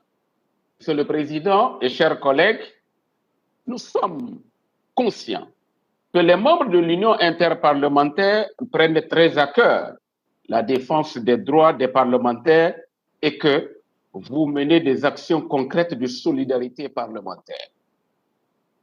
Le comité tient à recueillir systématiquement des informations sur les mesures parlementaires concrètes de soutien aux parlementaires en danger. Je vous serai donc très reconnaissant de bien vouloir nous tenir informés de toutes initiatives de ce genre que prendrait votre Parlement. Ou vous-même à titre personnel, l'Union interparlementaire et le Comité des droits de l'homme des parlementaires se tiennent prêts à fournir l'assistance nécessaire afin que vos actions soient les plus efficaces que possible. La démocratie est en grave danger quand les droits de l'homme sont violés et d'autant plus quand les violations sont commises contre les élus du peuple. Nous, parlementaires du monde, avons la responsabilité de transformer en réalité les engagements internationaux de nos États en matière de droits de l'homme. Et nous avons aussi la grande responsabilité d'élever nos voix quand nos collègues parlementaires sont en danger. J'espère que vous pourrez approuver nos décisions et que nous pouvons compter sur votre aide précieuse, comme d'habitude, afin de soutenir davantage ou d'apporter le soutien nécessaire à nos collègues à risque à travers le monde.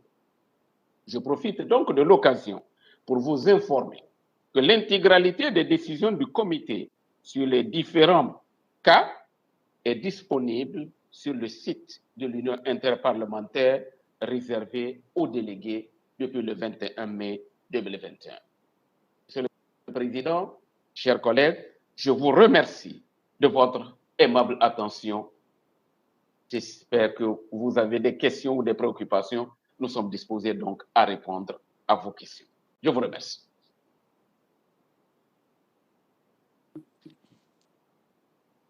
Mr. President of the committee, thank you so much for your presentation, for your report. As you said, we should always do everything as organization to defend the human rights of our colleagues that are representing the people who elect them. Dear colleagues, the documents were available to all members on the 21st of May, and the members have been invited to submit any possible comments or reservations. And we just received from Yemen and from Egypt, no more than this. Now, before I will give the floor to some other countries that wish to take the floor, again, saying, I need to say thank you to the subcommittee, to the committee, and I will ask to the Governing Council if we can adopt the set of decisions presented by the President of the Committee on Human Rights of Parliamentarians. Thank you. The decision is approved, and now I will invite some delegations that wish to express some comments to do it. 1 minute to each other. Now I will give the floor to Botswana.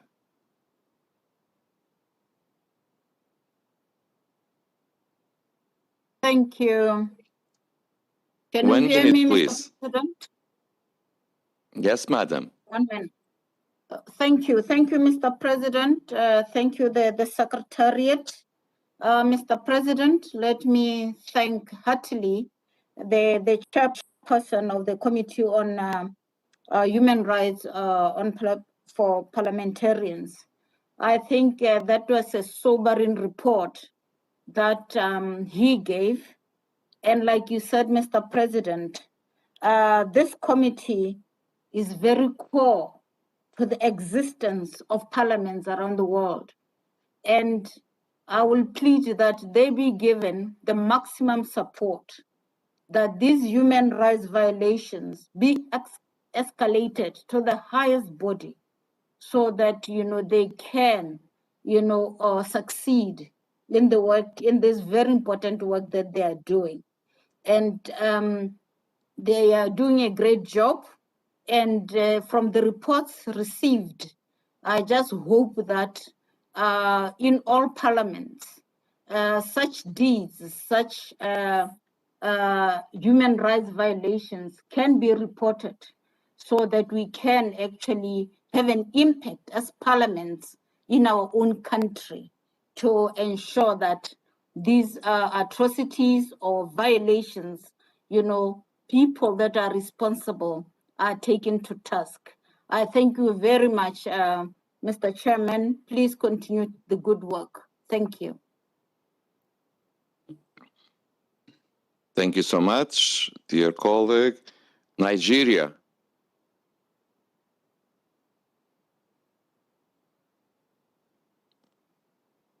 Nigeria is coming. Not? Yes.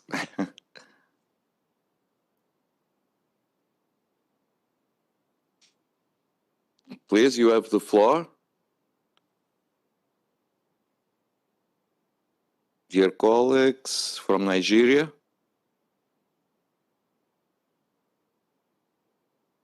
Some technical problems.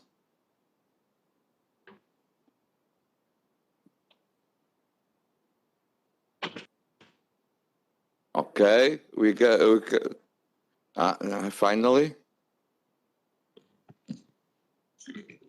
Nigeria.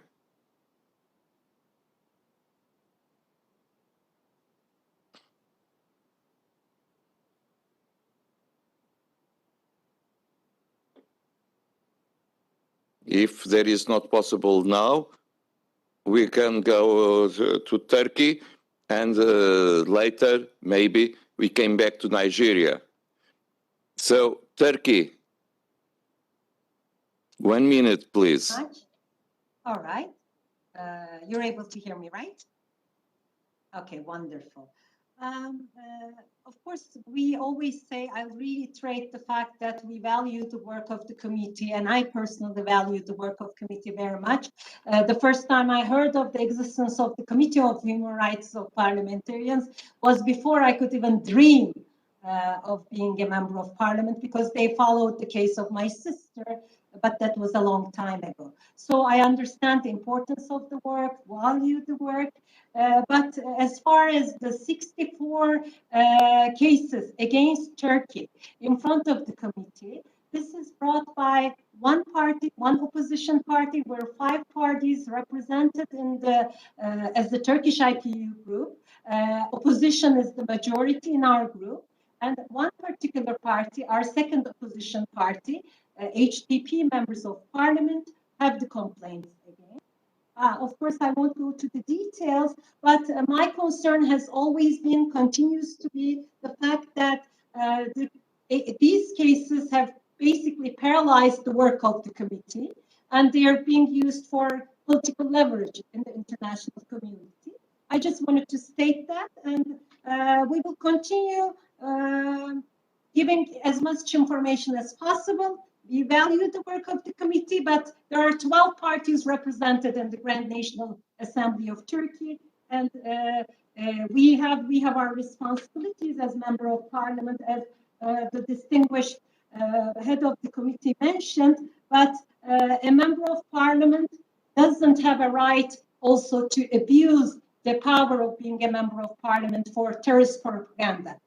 So that is something we all know. That is the issue we have here. We have sent some information about the particular case of Gergerlioğlu, and we will continue giving information as much as we can. But as members of parliament, we're also responsible towards our constituency, and nobody in the world has a right to do terrorist propaganda. I will mention that. Thank you very much. Thank you so much for your statement. Egypt.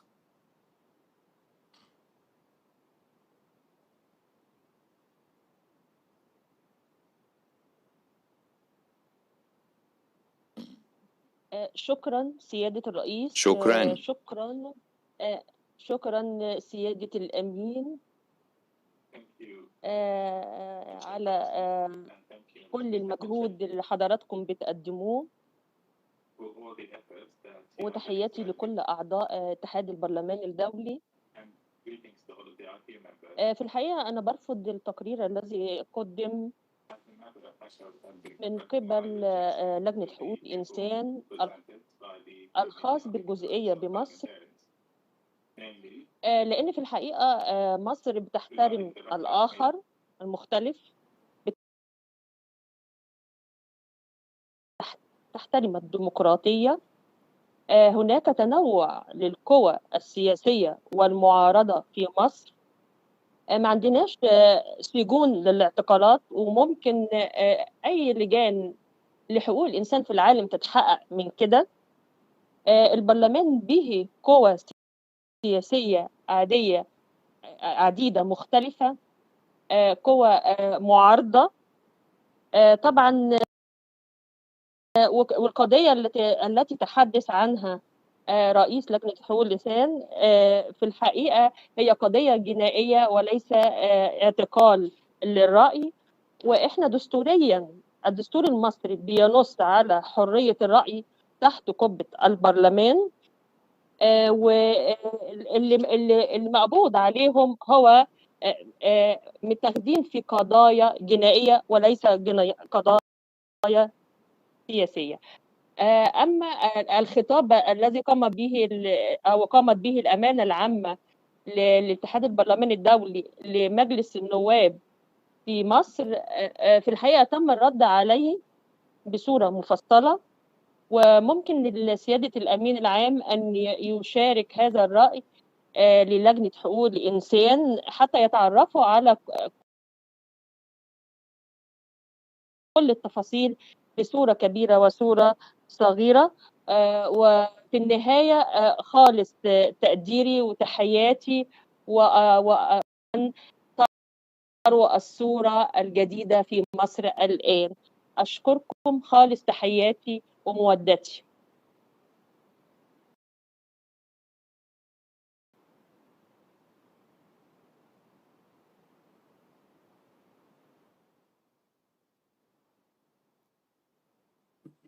Thank you so much. I will record to all our colleagues that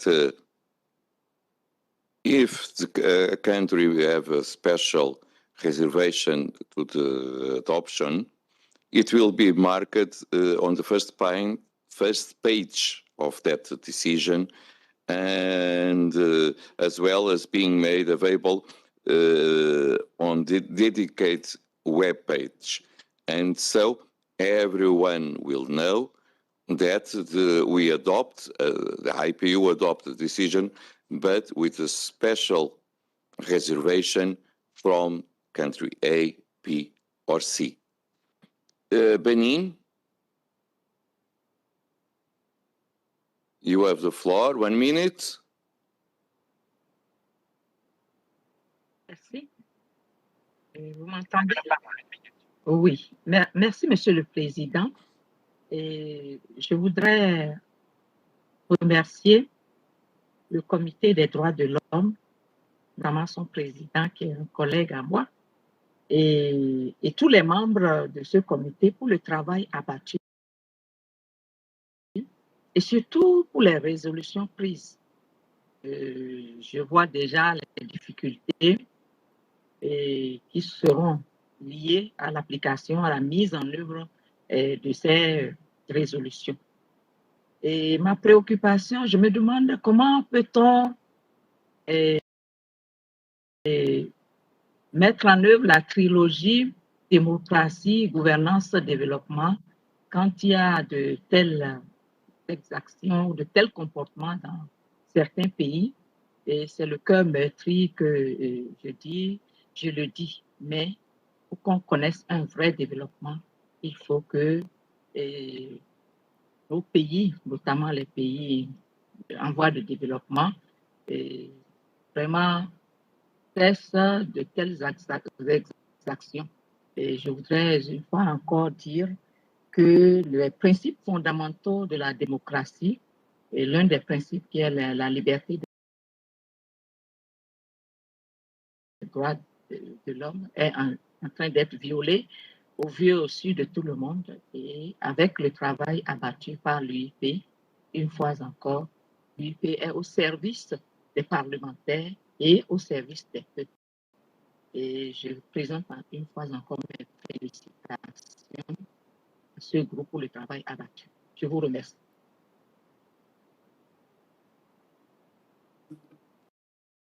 Merci beaucoup, chers collègues. Maintenant, now you have the floor. I will give the floor to Palestine.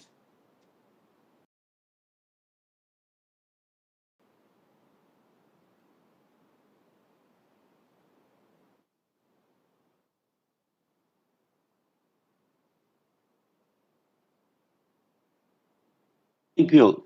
شكرا سيد Palestine, may you الرئيس. join us? نعم شكرا سيد الرئيس. شكرا.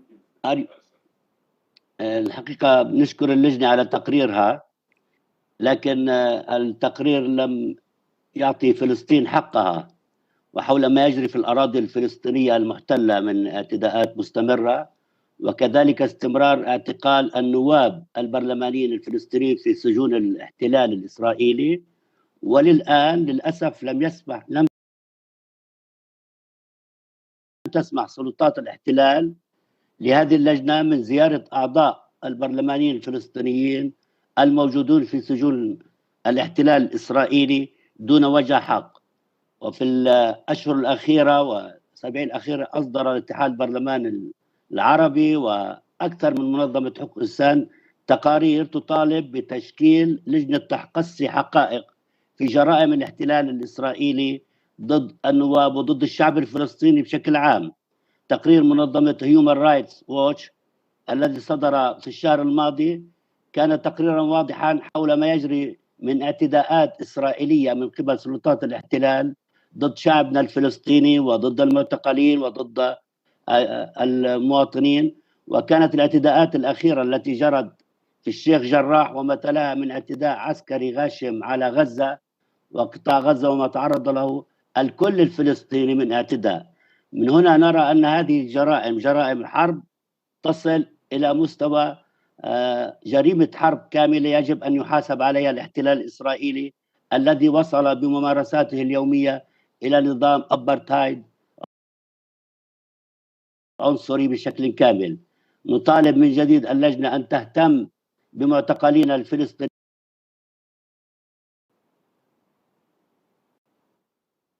Thank you. Zimbabwe.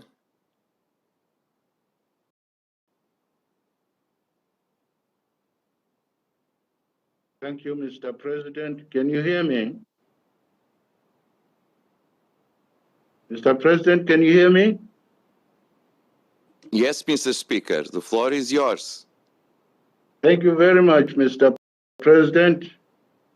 May I start by congratulating the committee for the comprehensive and courageous report concerning the human rights violation of our fellow members of parliament. May I respond to the issue concerning Zimbabwe? First of all, it would appear the committee did not read my detailed report concerning Honorable Johan Mamombe. And I find this extremely unfortunate because some of the issues being raised about what Parliament of Zimbabwe ought to have done, should do, were all detailed in that response which I gave through the Secretary General. I'm therefore surprised that such documented information has not been taken into account.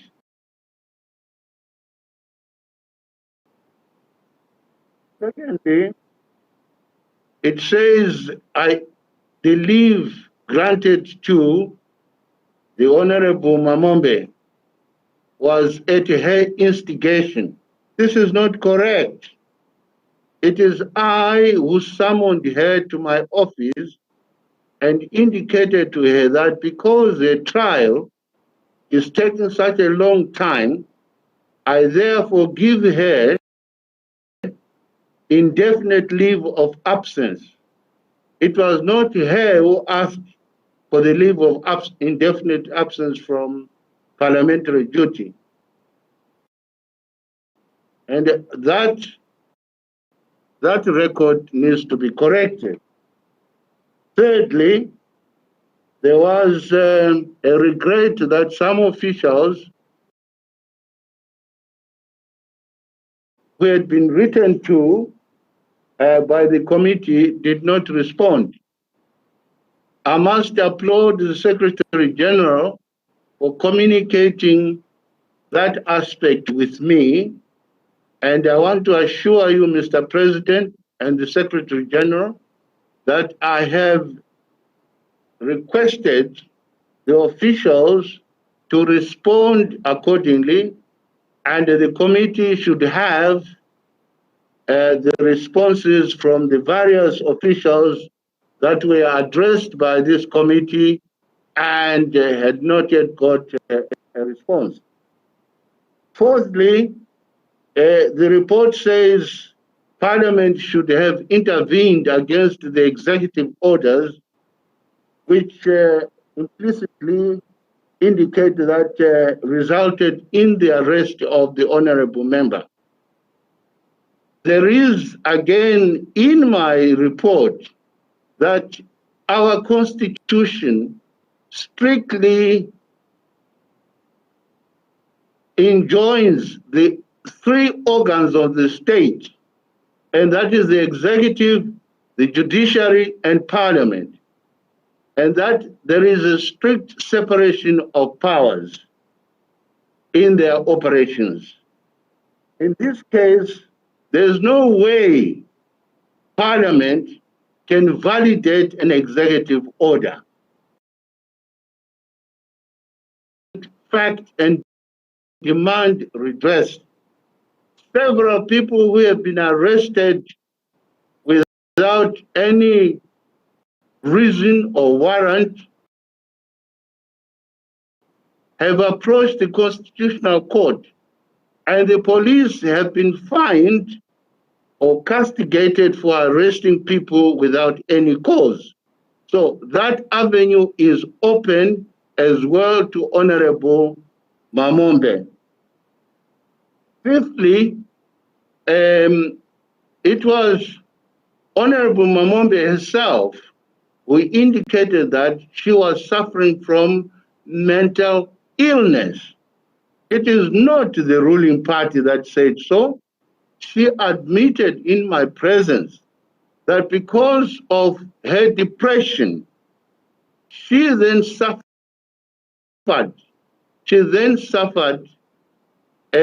some serious mental disorders, which resulted in her being treated by a psychiatrist and a psychologist.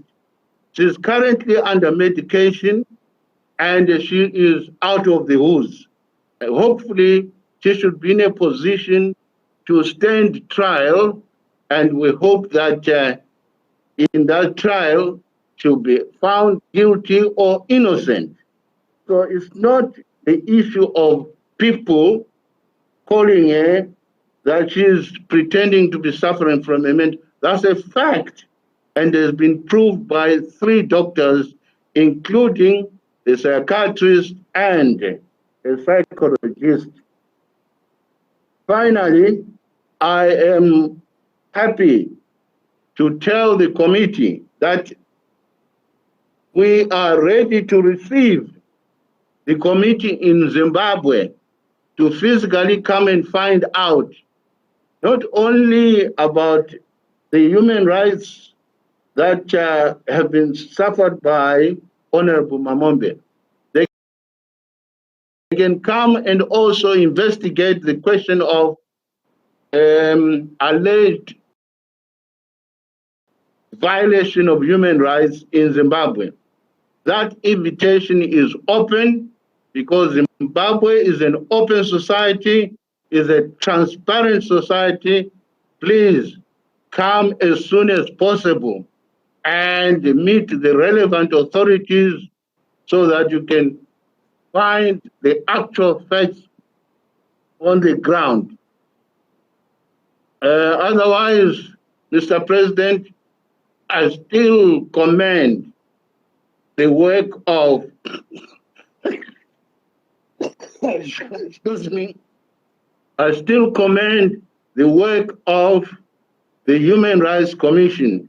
They should carry on, but I am appealing to them that when we respond, they must read our responses very, very dispassionately and not from an angle that may be prejudicial to our response accordingly. Thank you, Mr. President. Thank you, Secretary General. Thank you so much, Speaker Modenda. I remember again that all the reservations will be very specific in our webpage and in front page of that decision we adopted already. And also, thank you so much for the invitation. I hope it will be possible to organize the visit of the Committee of Human Rights of Parliamentarians. I will give the floor to Syria.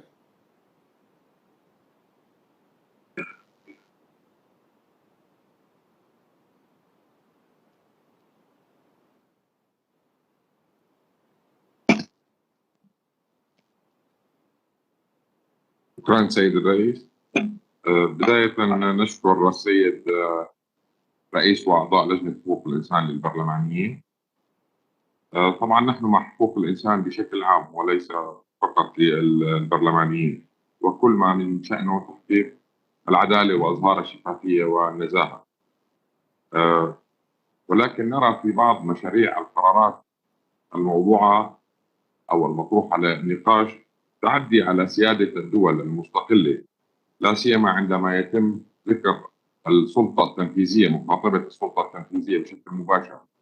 مرة لتوجيه نداء لوزارة الداخلية في مصر على سبيل المثال، ومرة لوزارة الدفاع في ليبيا. فأعتقد أن هذا تعدي على سيادة الدولة. فمثلا إذا أخذنا الفقرة الرابعة في قضية مصر، في قضية السيد مصطفى النجار، نحن لم نسمع أيضا الرأي الآخر المتمثل برأي مجلس النواب المصري، وهو الجهة المعنية وهو عضو في الاتحاد البرلماني الدولي.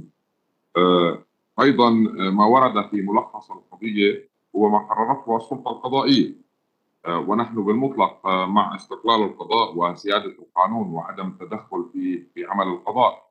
لذلك أعتقد أن أي توجه أو سؤال أو استفسار يجب أن يكون للدولة العضو في الاتحاد البرلماني الدولي، وهو ينقل ذلك إلى سلطات بلده، ولا أن يتم مباشرة مخاطبة هذه السلطات التنفيذية أو القضائية، لأن البرلمان هو الجهة المعنية والمخولة، وهو ممكن أن يتم مساءلته في حال لم يمتثل لما ترتئيه اللجان المعنية في الاتحاد البرلماني الدولي، وذلك حفاظا على سيادة الدول.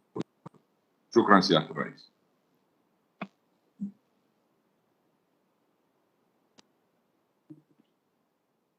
Thank you. In the end of these interventions, of course, I will give the floor to the president of subcommittee to answer the questions, and I believe that the committee did appreciate the reservations and the documents that received from each parliament, but he will give an answer.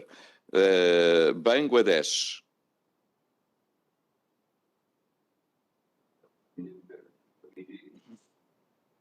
Bangladesh, dear colleagues, you have the floor.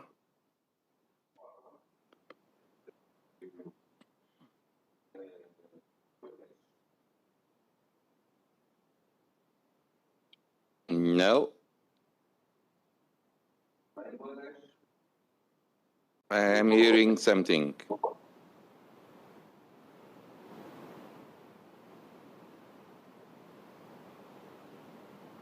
Okay, we go to Mali.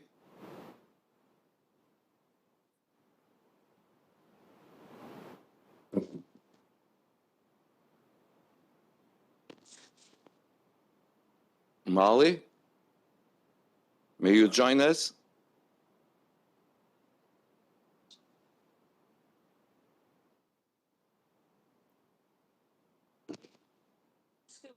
No? Democratic Mali?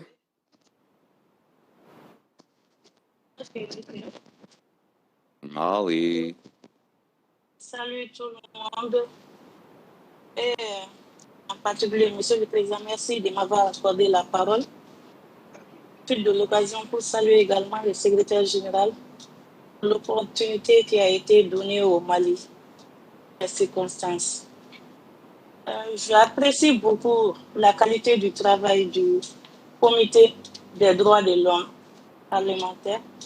La question ça se pose surtout aux dispositions que l'UP va prendre à l'endroit de ces pays où on constate ces violations.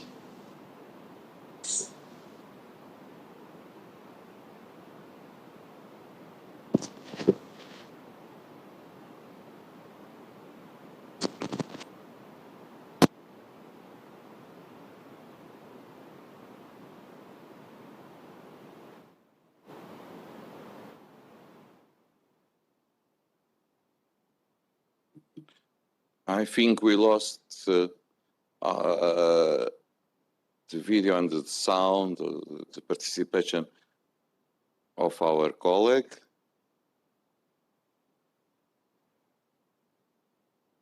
If we lost,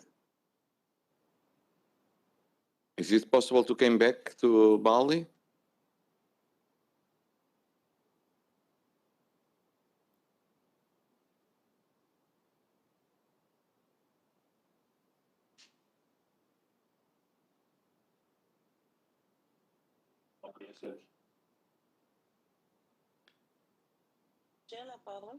Okay. We will go to the Democratic Republic of Congo. And if it is possible, we came back to Mali after it. Democratic Republic of Congo, please. Oui, merci beaucoup, Monsieur le Président. Tenons de prime abord à remercier le Comité des droits de l'homme pour son rapport bien détaillé. Et la délégation de la République démocratique du Congo soutient ces rapports. Et nous sommes autant préoccupés par la situation de la collègue Joanna Mamombe du Zimbabwe. Nous demandons au secrétaire général de faire autant que faire se peut, mettre le moyen à la disposition du comité pour que la délégation qui doit descendre à Harare puisse descendre le plus tôt que possible. Parce que nous constatons qu'il y a toujours un écart aussi long entre le moment de décision de mettre sur pied une commission d'enquête et le moment de descente sur terrain. Et dans les entrefaites, nous craignons que la situation de la collègue telle que dépeinte par le rapport puisse s'aggraver ou continuer à être très préoccupante. Donc nous sommes très préoccupés à plusieurs égards, notamment parce que la collègue Joanna Mamombe est une jeune députée comme on l'a décrit, et en même temps c'est une femme. Toutes ces raisons nous poussent à nous intéresser de sa situation et nous sommes préoccupés au plus haut point. Mais nous tenons quand même à remercier le Comité des droits de l'homme pour son rapport très fouillé et comme je l'ai dit, la République démocratique du Congo soutient ces rapports. Merci beaucoup.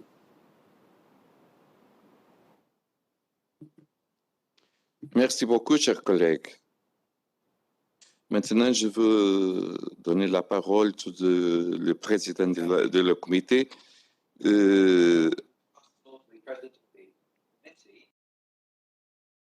Our colleague, President Bako, arrive.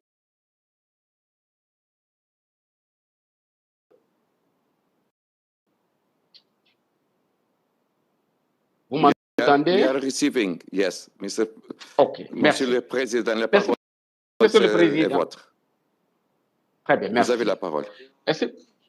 Merci, Monsieur le Président, Monsieur le Secrétaire général, chers collègues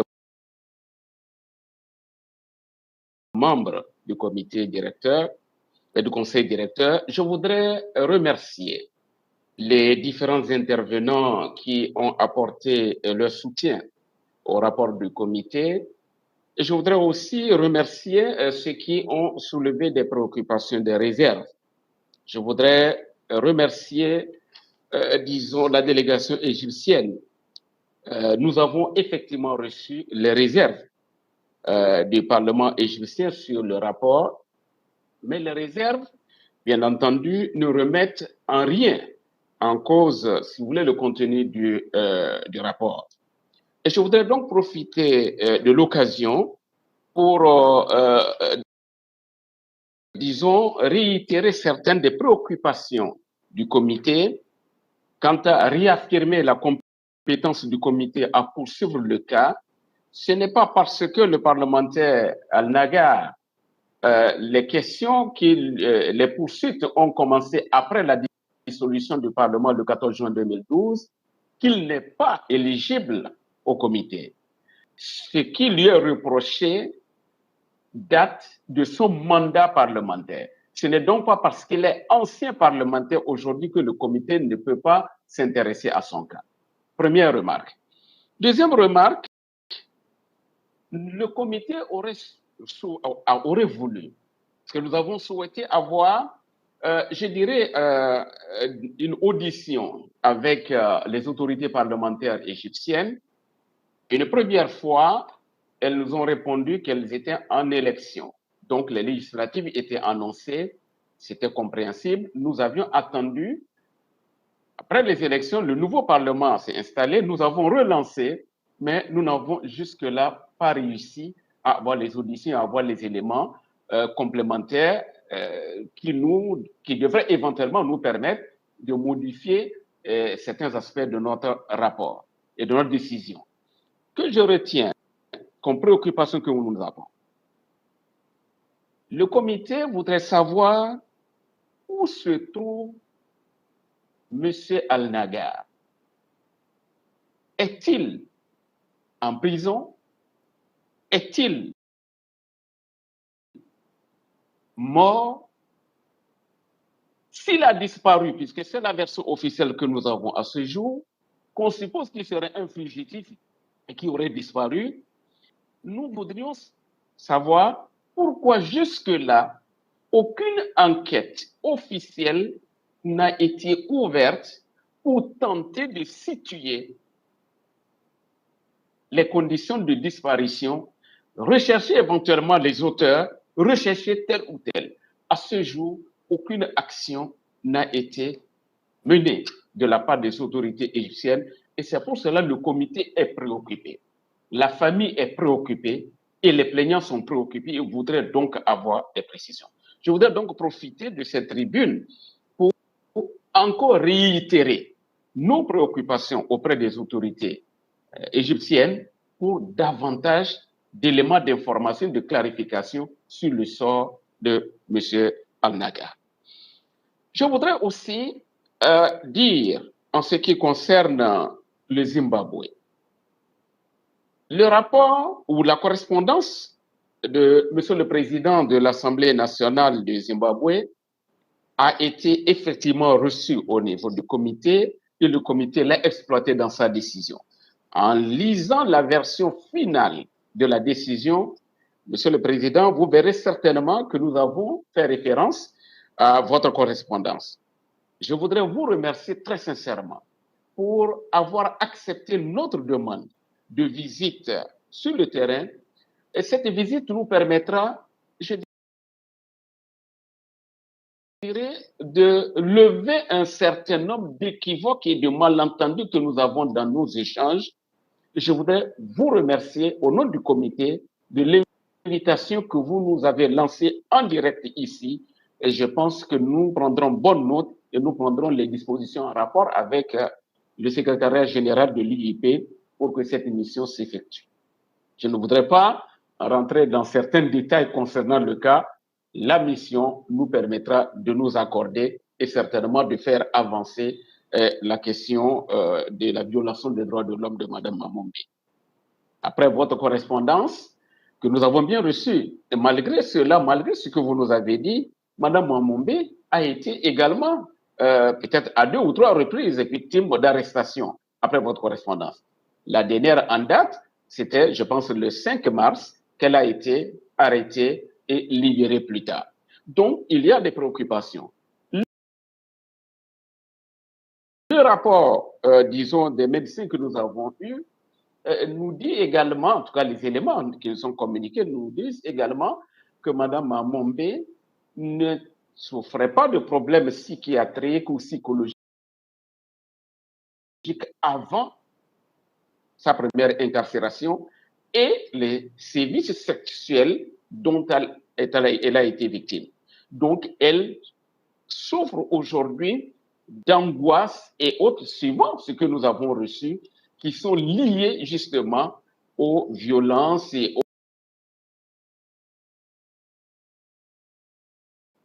C'est vrai. L'UIP regroupe des parlements d'États souverains. Le Comité des droits de l'homme traite à travers le secrétariat général de l'UIP avec les parlements des États membres.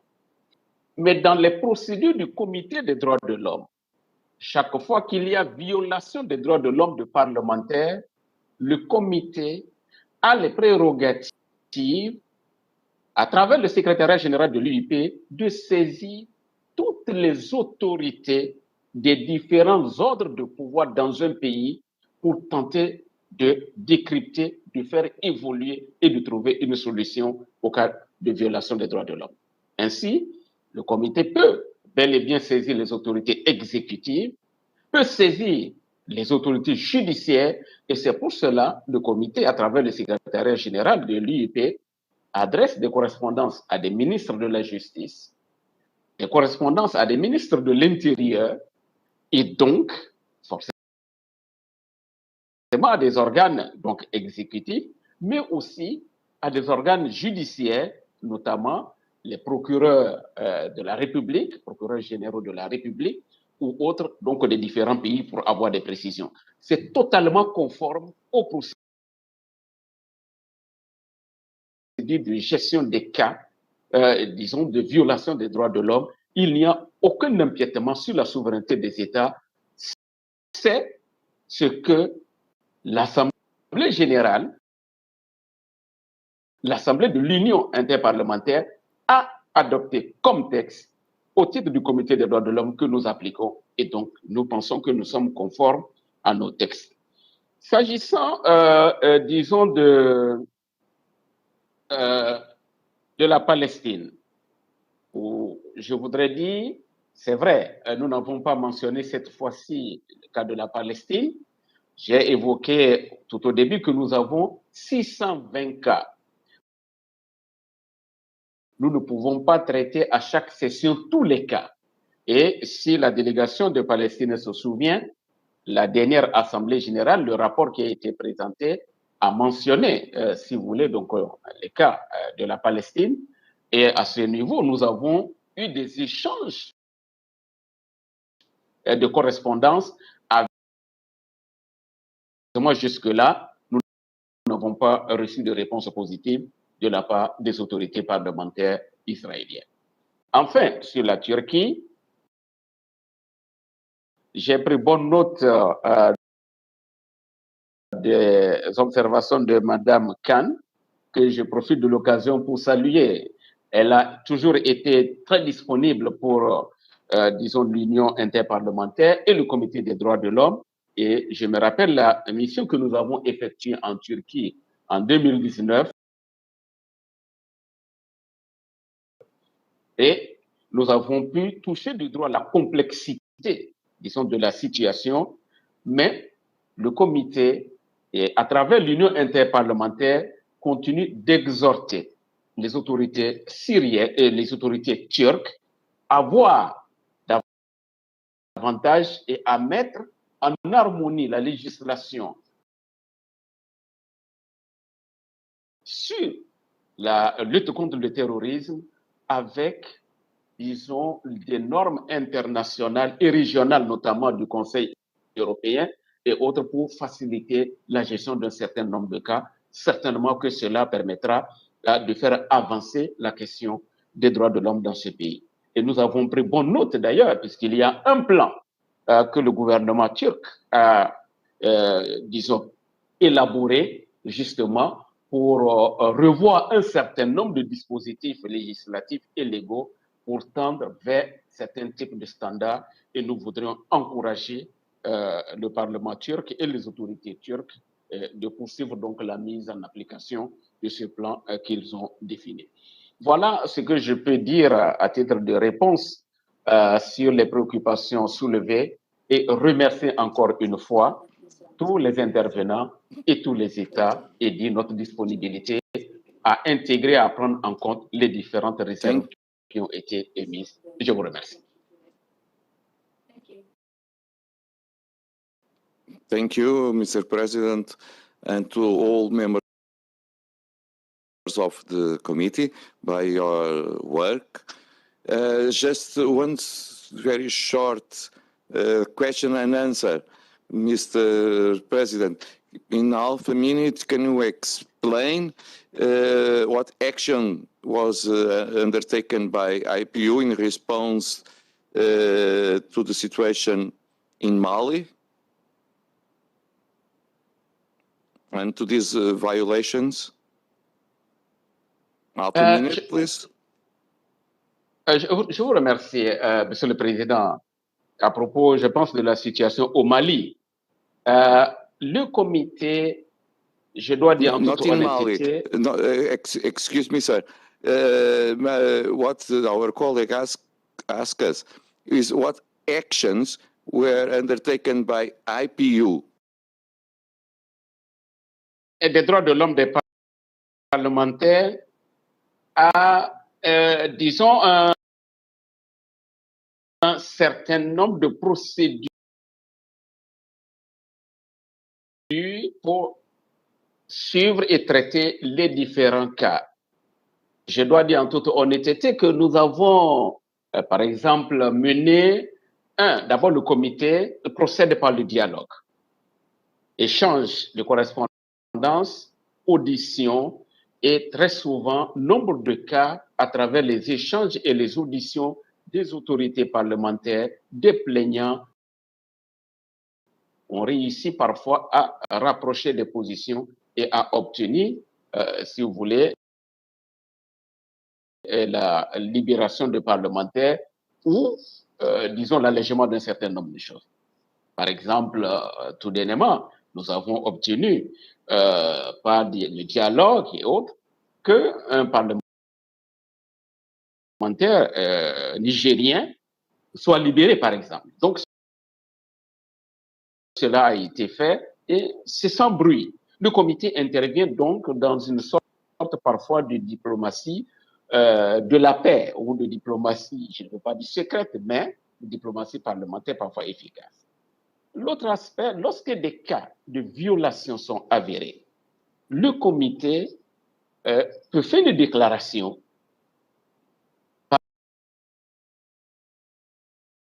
parallèlement à ce que l'Union interparlementaire ou le comité directeur ou le secrétariat général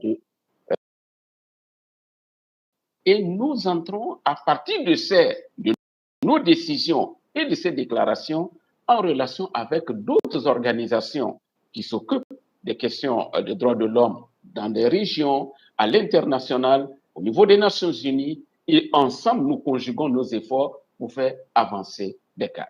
Donc, le comité dispose de mécanismes qui ne sont pas différents des mécanismes de l'Union interparlementaire pour faire avancer des cas. Et vos décisions au niveau du conseil directeur ont souvent un retentissement dans des pays et le fait simplement de les évoquer ou de stigmatiser des cas amène des États parfois à réexaminer certains cas de violation des droits de l'homme des parlementaires que nous avons devant nous. Mais le comité ne dispose pas de moyens de coercition contre un État quelconque ou un Parlement quelconque pour faire telle ou telle chose. Nous sommes donc dans le dialogue, dans la diplomatie parlementaire et donc dans les bonnes manières parfois pour faire avancer les cas. Voilà ce que je peux dire. Merci beaucoup, Monsieur le Président. Dear colleagues, thank you so much for your work in this committee. We took good note from some reservations to the adoption that we made already. And before we go to the point 2, Forum of Women Parliamentarians, I will give the floor to one colleague from Myanmar that would attack that happened in that country. We will see the video with his statement. Dear my fellow parliamentarians, thank you for this opportunity. I insist your continued support for the committee representing Bidang Sodo, CRPH. I expressed deep appreciation to you, my parliamentary colleagues, for the strong support given to the IPU President, Executive, and Committee on the Human Rights of Parliamentarians. And thank you for raising the cases of our Myanmar MPs who are political prisoners. I further thank you for your effort to have the military authorities cease the violence being cruelly inflicted against our defenseless citizens and our other actions you have taken.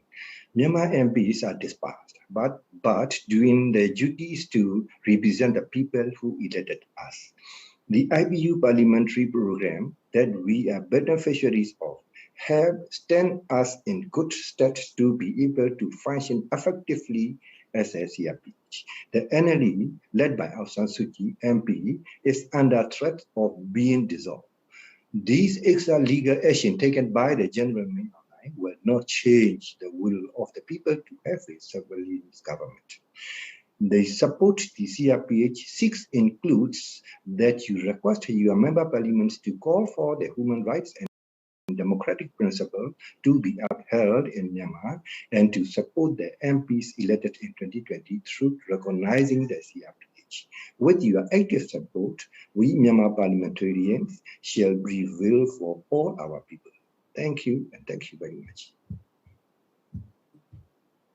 Thank you so much. You are talking by yourself and representing all the MPs that are suffering now in the same situation. We will take good note of your message, and we may go now to the point 2, Forum of Women Parliamentarians. And I am now inviting the outgoing chair, Mrs. Susanna Kiika of Kenya, to present a report of their meetings. We will watch a video. I'm pleased to report on the 31st session of the Forum of Women Parliamentarians. The forum brought together 57 delegates from 34 countries. I thank the IPU president for his inspiring opening remarks as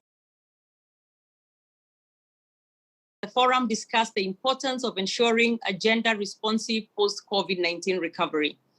We also discussed the resolutions under consideration by the Assembly.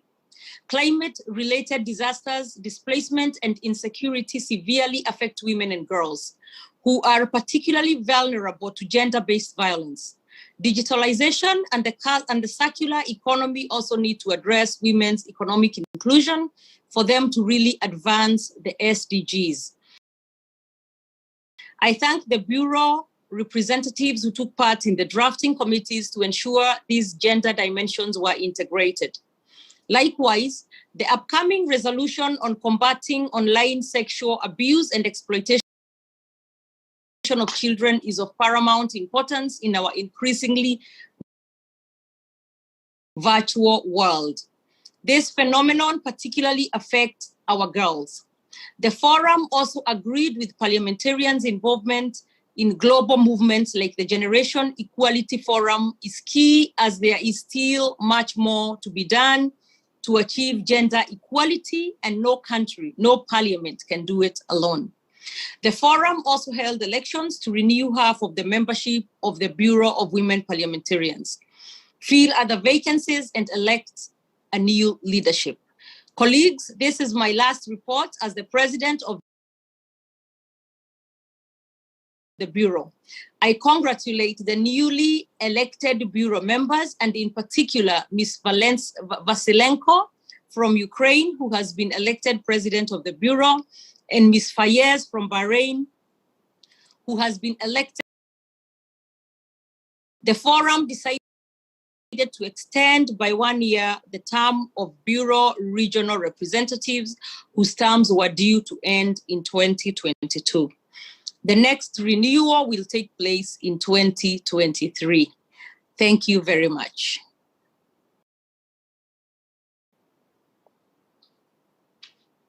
Thank you so much, Mrs. Susanna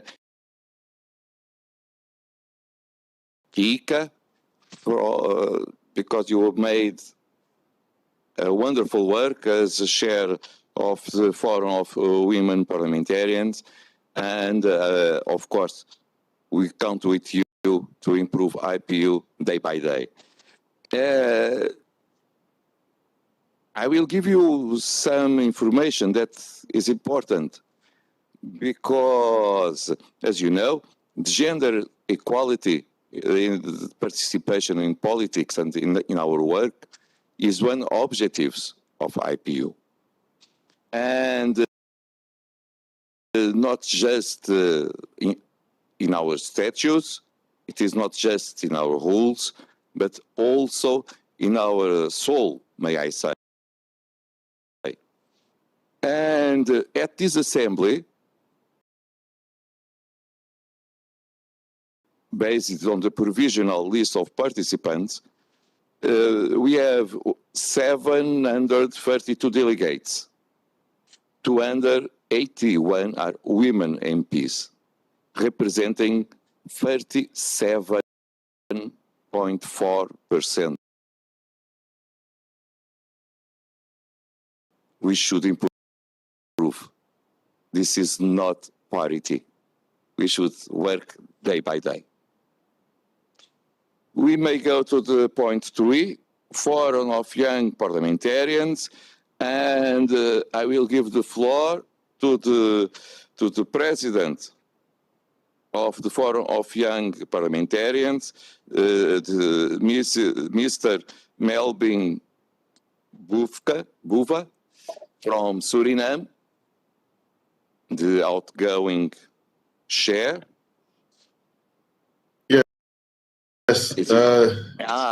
Thank you. Good day, and thank you, Mr. President. Thank you, Mr. Secretary General. I also greet distinguished members of Parliament, and especially the young members of Parliament around the world. I'm honored to convey to you all the call of young parliamentarians for a future that is resilient, equitable, smart, green, inclusive, and fair.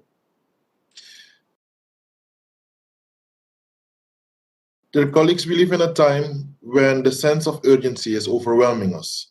The pandemic has exacerbated what was already a reality that did not reflect the interests of all. The health and social economic shocks brought about by the COVID-19 pandemic not only impacted our work as members of Parliament and as a forum, but also significantly impacted the life of young men and women around the world. They find themselves at the edges of politics,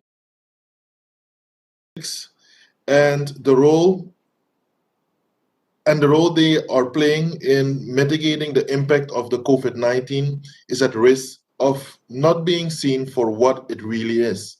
Pioneer volunteering to support the elders and vulnerable and strong advocacy to support democracy and climate change for a better today and a better tomorrow.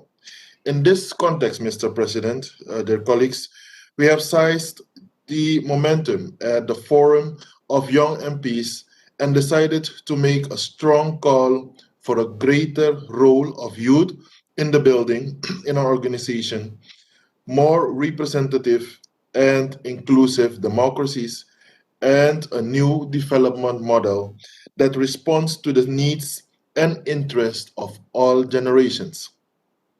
We capitalized on our 7th Global Conference of Young Parliamentarians held in April 2021 and our forum and agreed to submit the fruits of our efforts included in an outcome document of the conference as our contribution to this 142nd IPU Assembly, which are also available for you to have a look at it today.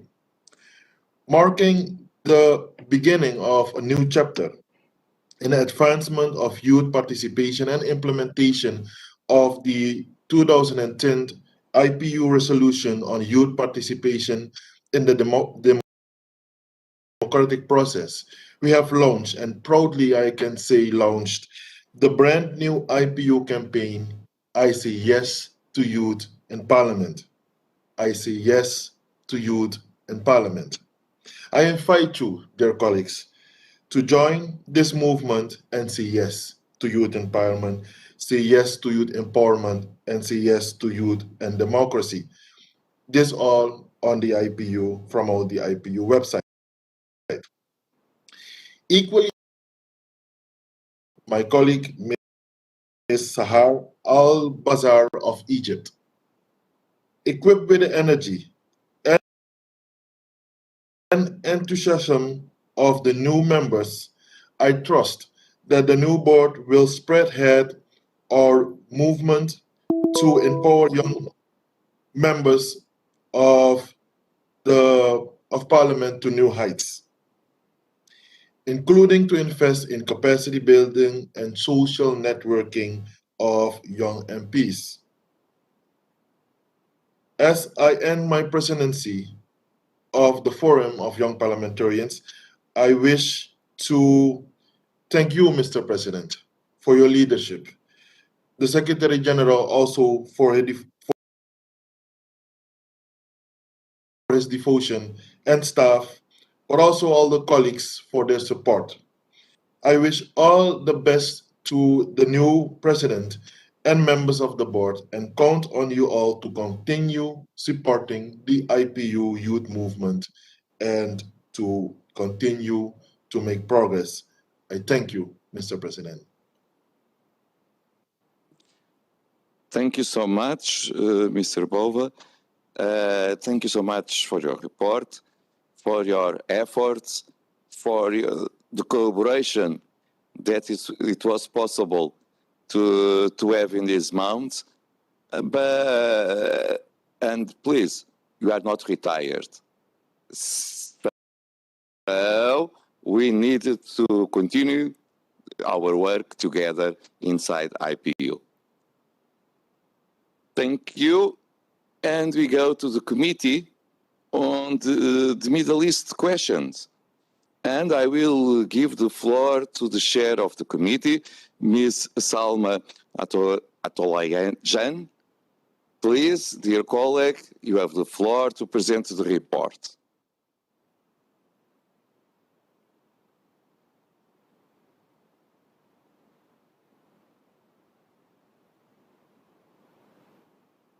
Thank you. Thank you, Mr. President. I am pleased to report on the meetings held by the IPU Committee on the Middle East questions on the 14th of April and the 10th of May. Our committee examined the situation in the region focusing on developments in Yemen, Libya, and Palestine, and on the peace and normalization agreements between Israel and other countries in the region. I will give you a detailed report of what was discussed on Yemen. So on Yemen, we extensively discussed the situation in Yemen and expressed our concern over the appalling humanitarian situation, which is especially dire for women and children. We also expressed our concern in particular over the high levels of food insecurity. We emphasized that the IPU must give priority to promoting access to humanitarian assistance in Yemen. We also expressed our support for a political solution to the conflict under the UN auspices and strongly condemned the continued sale of weapons to the parties in conflict. With regard to Yemen's representation in the IPU, we recommended that the IPU governing bodies consider recognizing the House of Representatives in Seyun, led by Sultan al-Bakani, but emphasized the need for inclusiveness and continued dialogue between all parliamentarians elected in 2003. Based on our discussions, we drafted a statement calling on parliaments to conduct oversight of their governments in the implementation of UN resolutions on Yemen, especially as regards to the embargo on arms sales. In the statement, we call on parliaments to assume their role in saving Yemeni lives, expressing our concern as the increasing levels of famine. We are kindly inviting the Governing Council to endorse this statement of publishing on the IPU website. Libya. We also discussed the situation in Libya and welcomed the recent political agreements which took place. We encouraged the implementation of those agreements and the carrying out of elections announced for 24 December 2021. We also strongly condemned foreign interference in the conflict and encouraged all stakeholders to work together and come to a common understanding on a way forward. Finally, we encouraged the House of Representatives in Tobruk to continue engaging with the IPU.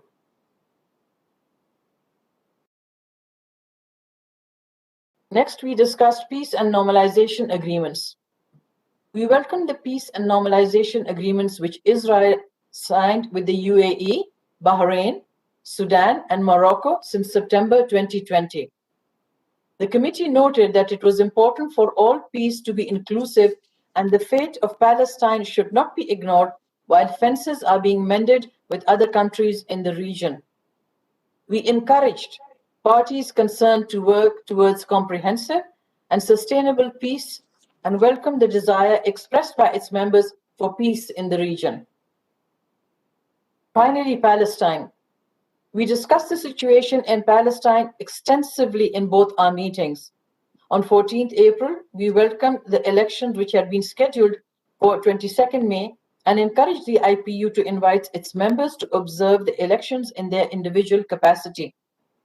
The IPU Secretary General subsequently wrote to all member parliaments informing them of the elections and encouraging them to observe these elections in their individual capacities. However, as you may know, on 29th April, the elections were postponed. In our most recent meeting on 10th May, we took note of these developments and highlighted that these elections are needed for the legitimate representation of the people of Palestine and expressed our hope that they would take place under free and fair conditions. We also expressed deep concern over the alarming recent escalation of violence and tensions in East Jerusalem, which had continued to escalate since our last meeting 2 weeks ago. We stressed the need for restraint and dialogue, and our Palestinian and Israeli members both objected to the violence. As a committee, we agreed to produce a statement expressing our concern over the recent developments which cost human life and condemning all forms of violence. The statement also urged all parties to refrain from any action that will lead to more damage and loss of human life.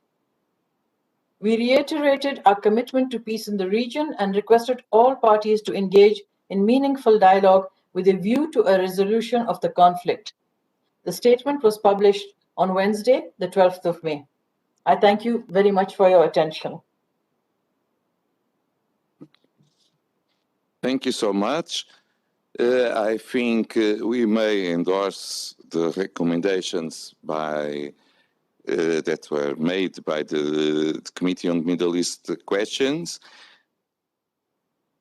And also, dear colleague, as I understand, you are finished your mandate at this assembly. I wish to say thank you sincerely for your contribution to the work of the Committee on the Middle East Questions, for your commitment. You never are tired. This is a very hard task. This is a very complicated committee, and you give a lot from your knowledge to your committee. Thank you so much for your work, and I wish you all the best. Dear colleagues, may we consider that Governing Council endorse the recommendations of the committee? Then, Committee to promote respect for international humanitarian law. I will give the floor to our colleague, Mrs. Vaidai. Dear colleague, you have the floor. Thank you very much, Mr. President, Mr. Secretary General. It is my pleasure to present to you the report of the Committee to promote respect for international humanitarian law. I would also like to thank my colleagues who joined me on the 16th of April 2021 for a very fruitful and constructive meeting. As you can imagine, we focused first our attention on the impact of the COVID-19 pandemic on refugees, stateless persons, and people fleeing conflicts.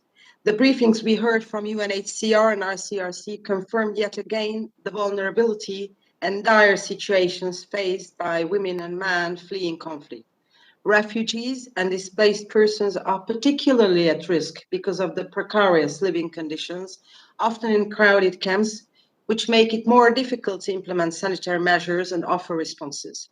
Dear colleagues, the pandemic has turned into a pandemic of hunger.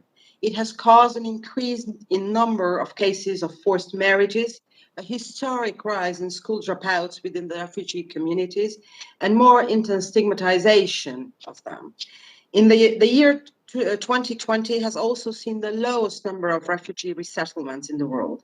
The question of access to testing and vaccination remains a priority in 2021. A total of 153 states have adopted vaccination policies, which include a reference to refugees, but actual immunization remains a challenge. We, as parliamentarians, need to make sure that no one is left behind from treatment and support. This concerns as well stateless women and men. Their situation is also challenging, as they might not have the same access to healthcare facilities and might also be reluctant to seek such services for fear of being detained or deported. Here again, we must remain vigilant in our policy making and ensure access of all to services without fear of reprisals. Finally, in order to avoid further instances of statelessness, registration of birth should be maintained as an essential service. We hope that these points will be taken into account in the final outcome document of the Assembly, and that all of us will keep them in mind when going back home and taking action back home. Combating statelessness was also at the heart of our discussions in the committee. As you know, this is a campaign the IPU has been pursuing for many years in close cooperation with UNHCR. We know that it is possible to end statelessness by the set target of 2024, and that parliaments can make the difference. By 2021 is a key year as it marks the 60th anniversary of the 1960 Convention on the Reduction of Statelessness. As a committee, we feel feel it is important to state the importance of parliamentary action to end statelessness. We therefore adopted a statement to mark the 60th anniversary of the Convention, and we invite the IPU Governing Council to endorse it for onward transmission to the United Nations. Finally, in terms of next steps, we agreed to map out actions taken by parliaments in follow-up to the state pledges submitted to the Global Refugee Forum. We also agreed to work on parliamentary action to implement the Convention of Anti-Personnel Mines, as well as the additional protocols to the Geneva Conventions in view of the celebration of their 45th anniversary in 2022. This would entail developing awareness-raising campaigns, which we will implement together with the ICRC and other stakeholders. Lastly, I would like to end by thanking my colleagues for their trust as they have renewed my mandate as the chair of the committee for another year. I look forward to working with them and, of course, to all of you for enhanced implementation of international humanitarian law. People fleeing their homes, living in conflict situation, or without nationality are often the forgotten ones. It is our duty not to forget and defend their rights. Thank you very much. Thank you so much, Mrs. Vaidai. And congratulations for your re-election. I know that you will continue your wonderful work as chair of this committee. Dear colleagues, may we adopt the statement and Governing Council endorse this statement? Then, thank you so much. Advisory Group on Health. I will invite the vice chair of the group to present the report. I think it will be by video.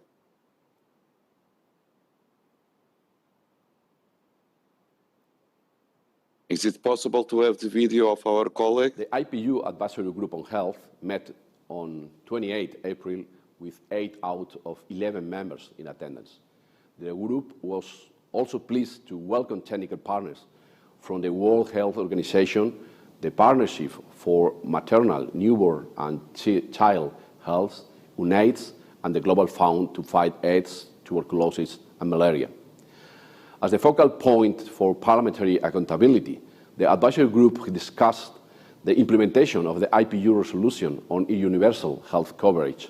The group agreed on the importance of the UHC in the context of the COVID-19 pandemic, took note of the findings of the first report on the implementation of the resolution, and agreed that more data are needed on the impact of the pandemic on health budgeting and the protection of the right to health in legislation and in practice. The social determinants of health also need to be taken into account to invest in health prevention.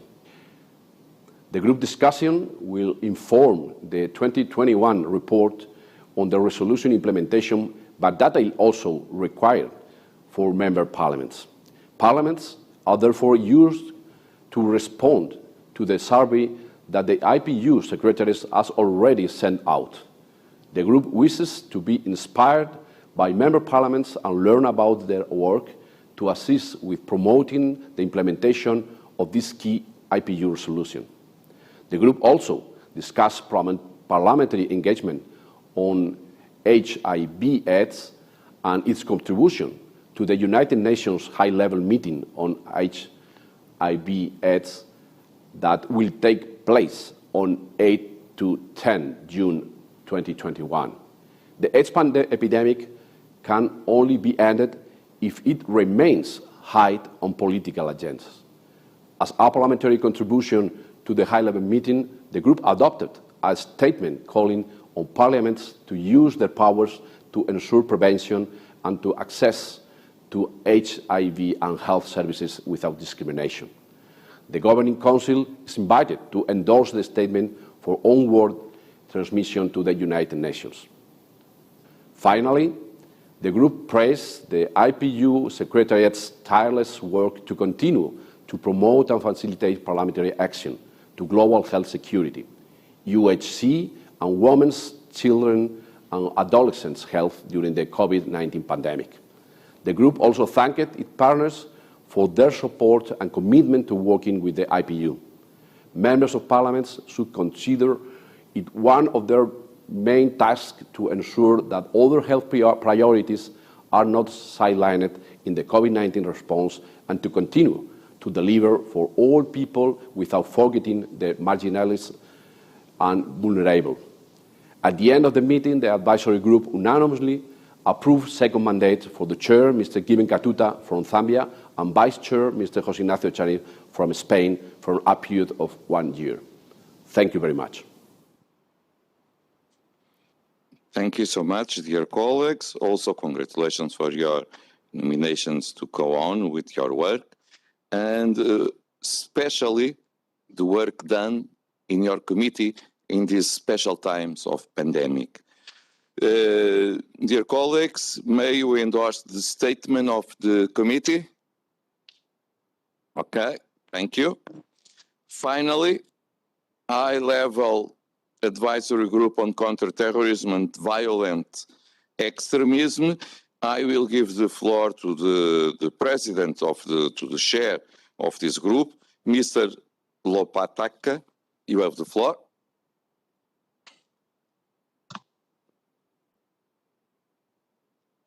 Yeah, dear President, dear colleagues, speaking on behalf of the high-level advisory group on countering terrorism and violent extremism, I want to report that we had 3 sittings of ECHLAC in January and in June last year and in May this year.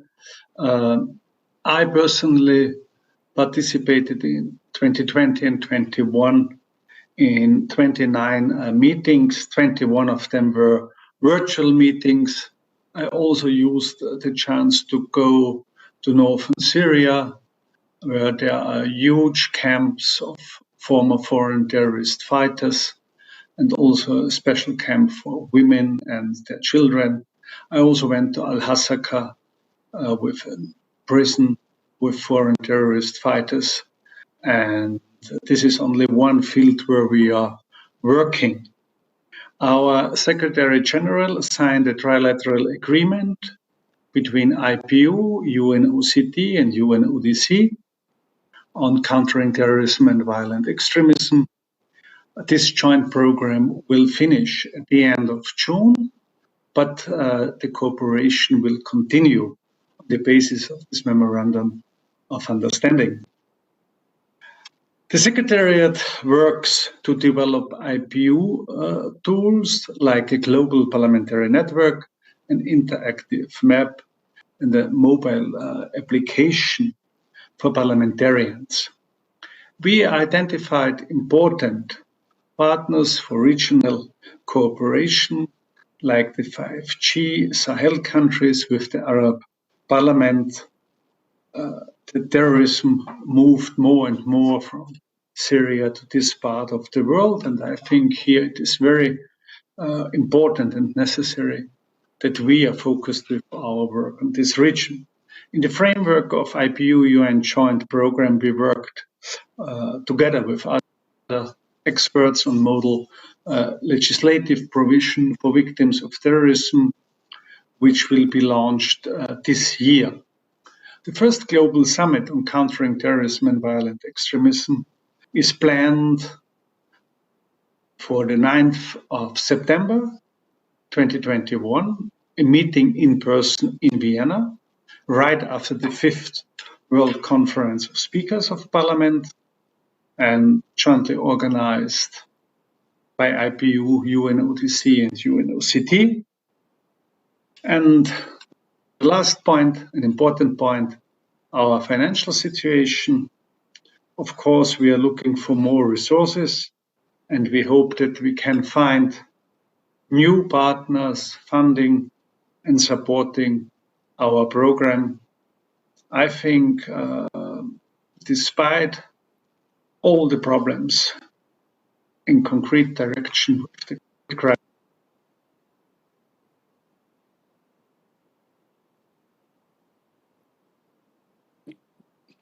Thank you so much, Mr. Lopatak. Thank you so much also, not just for your report, but for your commitment to this group and to the results that you achieved already. And of course, I endorse the invitation to the meeting that will happen in person in Vienna after the speakers summit. It will be very important to have a huge participation because terrorism is a problem that can affect all of us, not just some. So, dear colleagues, thank you so much. And we are near the end of the meeting and also near the end of our agenda. We will go to the item number 12, revision of the IPU strategy. Before I give the floor to the Secretary General, I wish to say the Executive Committee wish to have this process with a huge participation from you, MPs from all over the world, because IPU is not our organization, is your organization, is the organization of parliamentarians. So your contribution are essential. For instance, we send an inquiry and we receive hundreds of answers until now. But we have more 2 days. If it's possible, if you didn't answer until now, spend just 2 minutes and can you give us some of your opinion? This process will be very participative. This is important. Will not be the strategy of IPU. It's a 5-year strategy. So it is not possible just to have the view of the President, of the Executive Committee, of the Secretary General, and so on. Needs to be the vision of parliamentarians. And so your participation is essential. I will give the floor to our Secretary General to explain the roadmap that we have on this process, because we need to approve it in our next assembly that will happen next November. We hope so, in presence. We don't know where. Mr. Secretary General, you have the floor. Thank you very much, Mr. President. I realize that it's late in the day. I believe that members of the Governing Council have received the notes that have been prepared on the process for the preparation of the revised strategy of the IPU. And I would like to echo what you have said in terms of inclusiveness of the process of revising this strategy. In fact, we and I think the Executive Committee is very insistent on making sure that the revised strategy continues to reflect the expectations and visions of the owners of this organization, the members of parliament, the member parliament. So there is a roadmap that the Executive Committee has adopted, which has 2 phases. One phase is to do an assessment of what the IPU has been able to achieve during the current strategy, which expires at the end of the year, December 2021, looking at the challenges that the organization has faced, how it has been able to address these challenges in light of the goings on in the world today. Then there's the second phase of actually preparing the revised strategy. So we are currently concluding the first phase, assessment phase, and a series of consultations have taken place with a host of stakeholders within the organization and outside the organization. Many of you have participated in consultations, focus group meetings. The President has referred to the survey that was sent to all the member parliaments around the world, and the response has been encouraging. We have received some 650 or so responses. And again, I'll join the President in underscoring the importance of members of the IPU responding to this survey, because it helps us to revise a strategy that truly reflects the expectations of the members. This assessment phase, as I said, will be concluded in a few days, and we hope to submit to the Executive Committee a report that includes recommendations for the way forward. And it has been agreed that this report will come in June, late June, so that the Executive Committee can meet sometime in July in order to review the conclusions and recommendations of the assessment phase and identify the building blocks for the revised strategy. This is important for the budget in 2022. It is important that the 2022 budget already reflects the expectations of the members, as will be articulated in the new strategy. So by mid-July, we should be able to have building blocks for the new strategy that the Subcommittee on Finance will use for the 2022 budget. Then over the summer, work will continue with the actual drafting of the strategy in more detail, so that when you do meet at the 143rd Assembly, we don't know the venue yet, but when you do meet, you'll have a full-fledged, a fully fledged draft strategy for your consideration and possible adoption, so that we can then the new strategy will kick in on the 1st of January 2022. Mr. President, I believe that is all I have to say, but just to encourage members of the Governing Council, as well as other members of Parliament, to contribute actively to this assessment, because it is important that we capture the priorities as identified by the members themselves. Thank you very much. Thank you, Mr. Secretary General. Of course, thank you so much, not just for your intervention, but for your work in this process. And again, dear colleagues, you need to think that this is your organization. That's why your participation is so relevant. Please help us to define the strategy to the IPU for the next 5 years. And finally, to the last point of our agenda, any other business.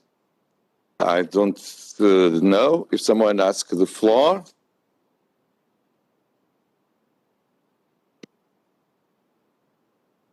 Okay, I understand that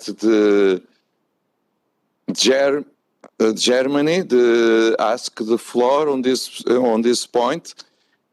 The leader of the Germany delegation, and after it, UK. Okay. So thank you so much, dear President, and congratulations, President Duarte, and also Martin, for this conference today. Please let me come back to the last point of the yesterday agenda, when the president of the 12 plus geopolitical group, Ada Gerkens, took the floor and spoke about Chinese sanctions against MPs, and when she was attacked by the vice president of the ExCom, Mr. Shen. I want to make 4 points. First of all, the manner, the sound of his attack was really very aggressive and absolutely unacceptable. Second, he criticized alleged baseless facts and the misuse of the IPU by our president of the 12 plus. Let me make it crystal clear. It is the IPU to discuss human rights of parliamentarians. This is the priority, as our President Duarte pointed it out several times and also today. The president of the IPU did not speak about rumors or about baseless facts, But what she said is unfortunately simply the truth. There are Chinese sanctions against MPs from United Kingdom, from the Netherlands, from Belgium, from Lithuania, from Canada, from the USA, from the European Parliament, also a German colleague. China's sanctions are imposed against MPs for simply raising legitimate human rights concerns and seeking to debate issues as part of their parliamentary duties relating to alleged abuses against the Uyghurs in Xinjiang and restrictions imposed to democracy in Hong Kong. Third, Mr. Chen's intervention yesterday demonstrated that there is a risk sanctioning MPs for speaking out in IPU debates on human rights matters. This is absolutely intolerable and run counter to the core values of the IPU. And the fourth point, we really do not need lessons in democracy from our Chinese colleague, what happened yesterday. I'm convinced that President Duarte would understand our critical approach to what happened yesterday. Thank you so much. Thank you so much, dear colleague and friend. UK?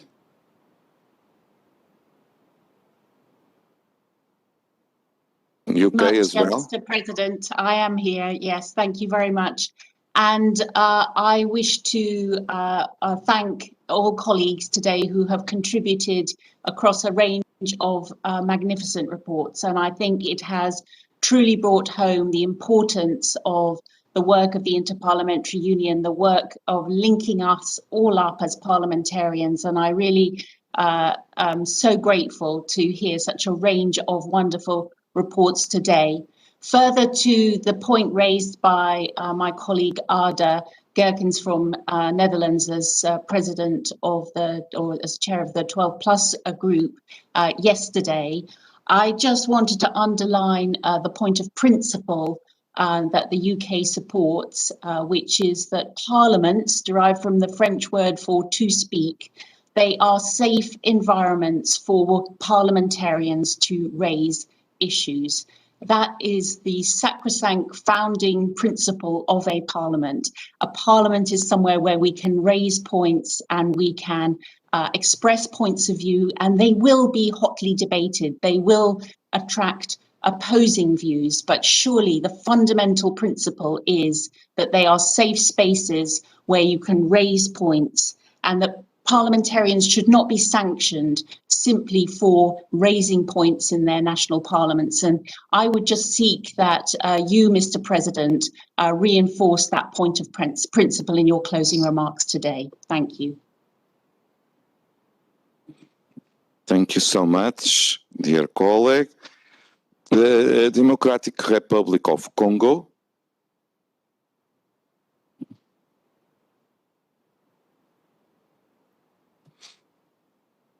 Merci beaucoup, Président. Merci, Monsieur le Secrétaire général.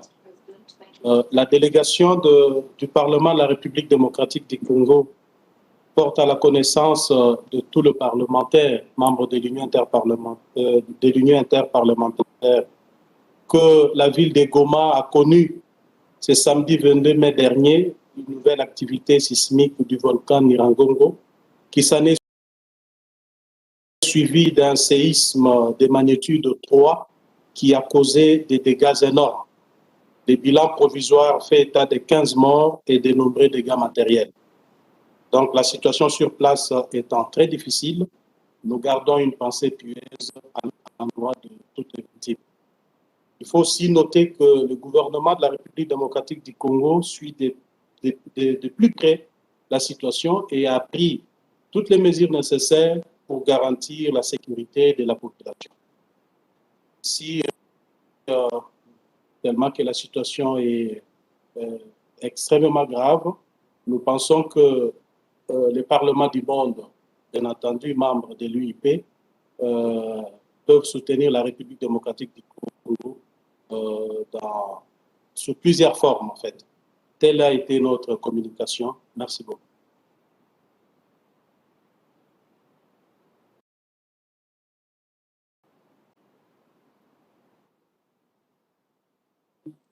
Thank you, dear colleagues. I don't have, I have China.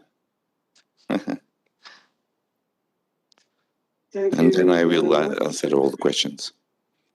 Thank China? you very much, Mr. Mr. President. Chen, please. Yeah, thank you very much, Mr. President. This is a democratic procedure under the item another business. So my colleagues from Germany and the UK raised the issue. Yesterday, the Madam Chair from 12 Plus was out of order. That was not democratic procedure. I reject remarks made by my colleague from Germany.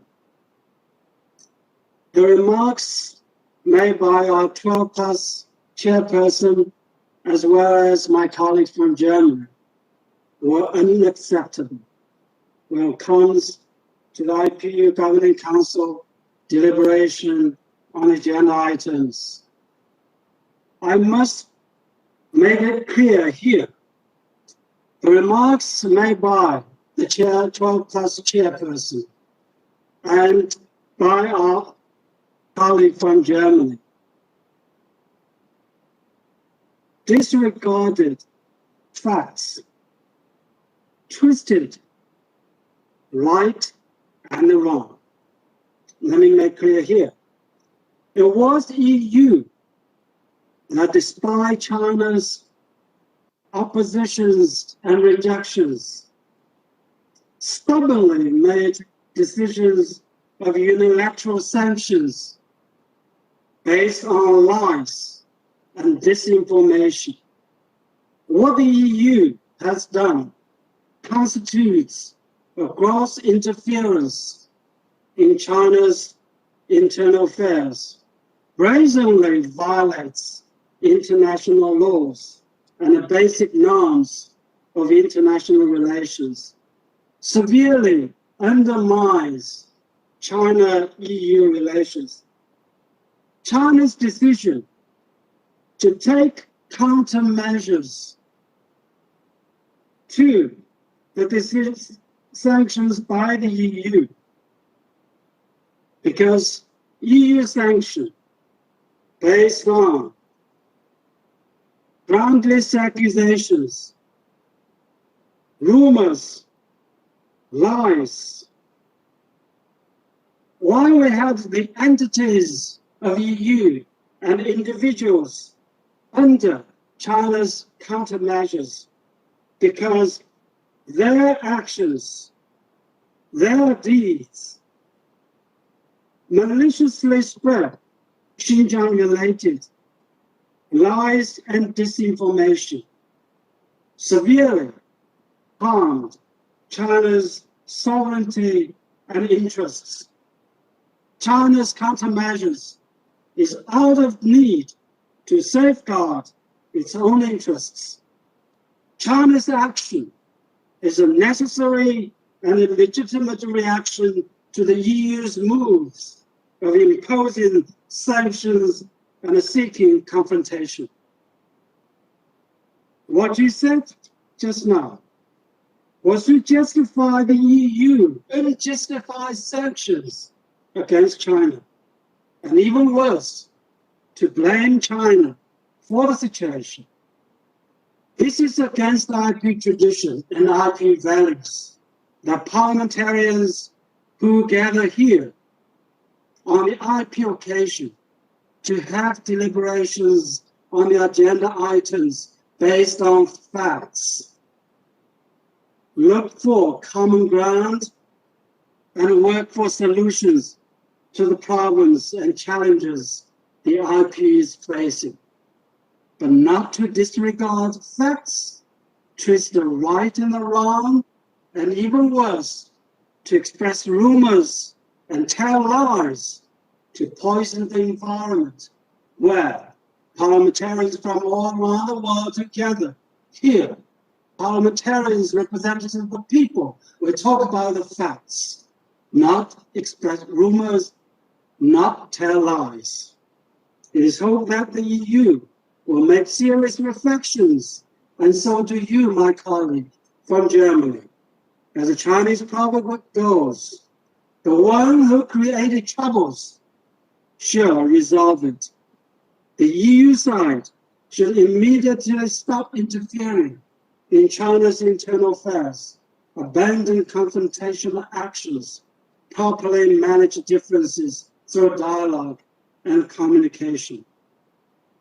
I also not need you, my colleague from Germany, to tell me how Western democracy works. I don't need that lesson because I once used to be a student of that. China is sincere about advancing bilateral relations. We hope the EU side will work towards the same direction as China and make the right decision that conform to its own interests.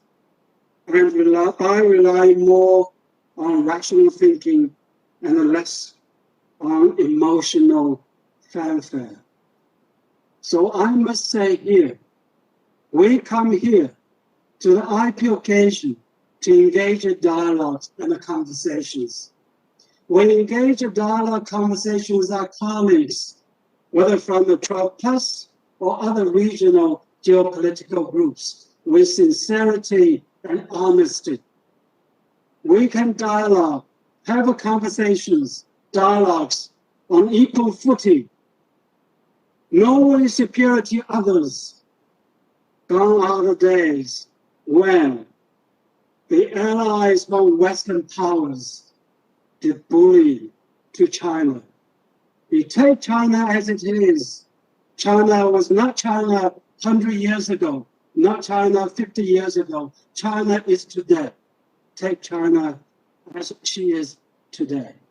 And we work for peace, security, common development, and a common progress for the well-being of the people. That's why we said we'll make great efforts, work together with the countries in the world for the community of shared future for mankind. This is what we are now. This is what we are doing. So we reject any dialogue conversation so-called on unequal footing. Any remarks based on lies, rumors, disinformations. And thank you very much, Mr. President. Dear colleagues, we need to finish our meeting. Allow me to say 3 words. First of all, to show my personal solidarity, but I think I may speak in name of all organizations, with the people and the Parliament of the Republic Democratic of Congo, and to send us all our solidarity, because a lot of people die and are suffering with the disaster of that happened in your country. We are with you. Second, dear colleagues, to say about this discussion that happened, 2 or 3 things. First of all, as president of IPU, believe me, I will never do censorship to any colleague. We have freedom of speech. We may agree, we may disagree. If we utilize civilized language and without offending each other, it is possible to have different opinions. And inside our organization, we should not have taboo issues. This is the core of parliaments, the core of democracy. We need to be available to listen the people that may have different opinion from us. We may agree, we may disagree. And this way, dear colleagues, I think that IPU, that defends the human rights of parliamentarians and the role of parliamentarians, should keep the freedom of speech of parliamentarians, always and ever. That's why it is not possible to agree with sanctions against members of parliaments.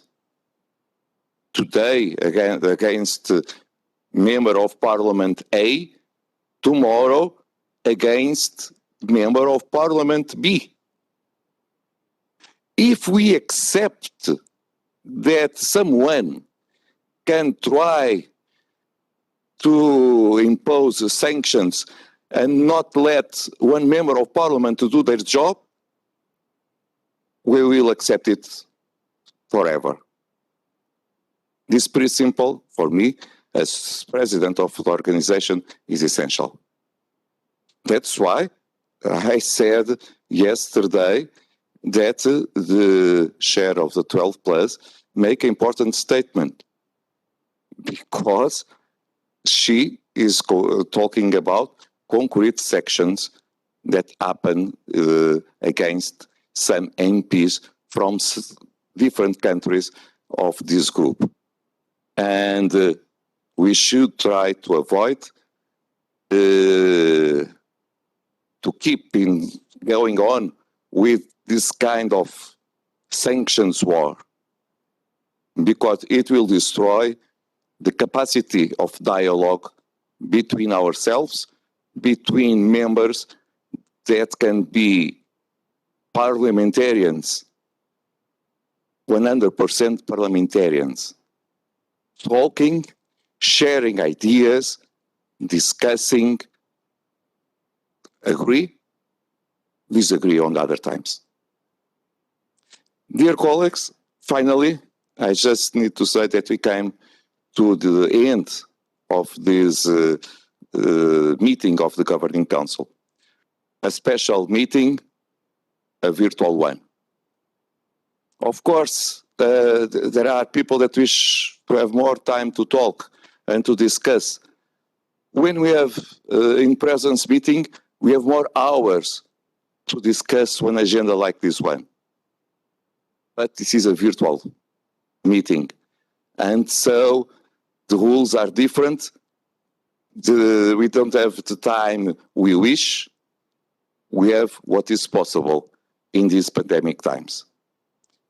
Please keep safe. Thank you so much for your cooperation.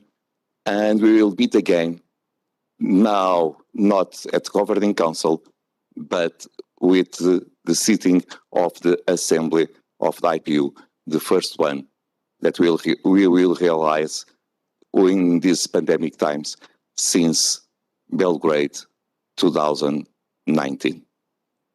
Good morning, good afternoon, good evening.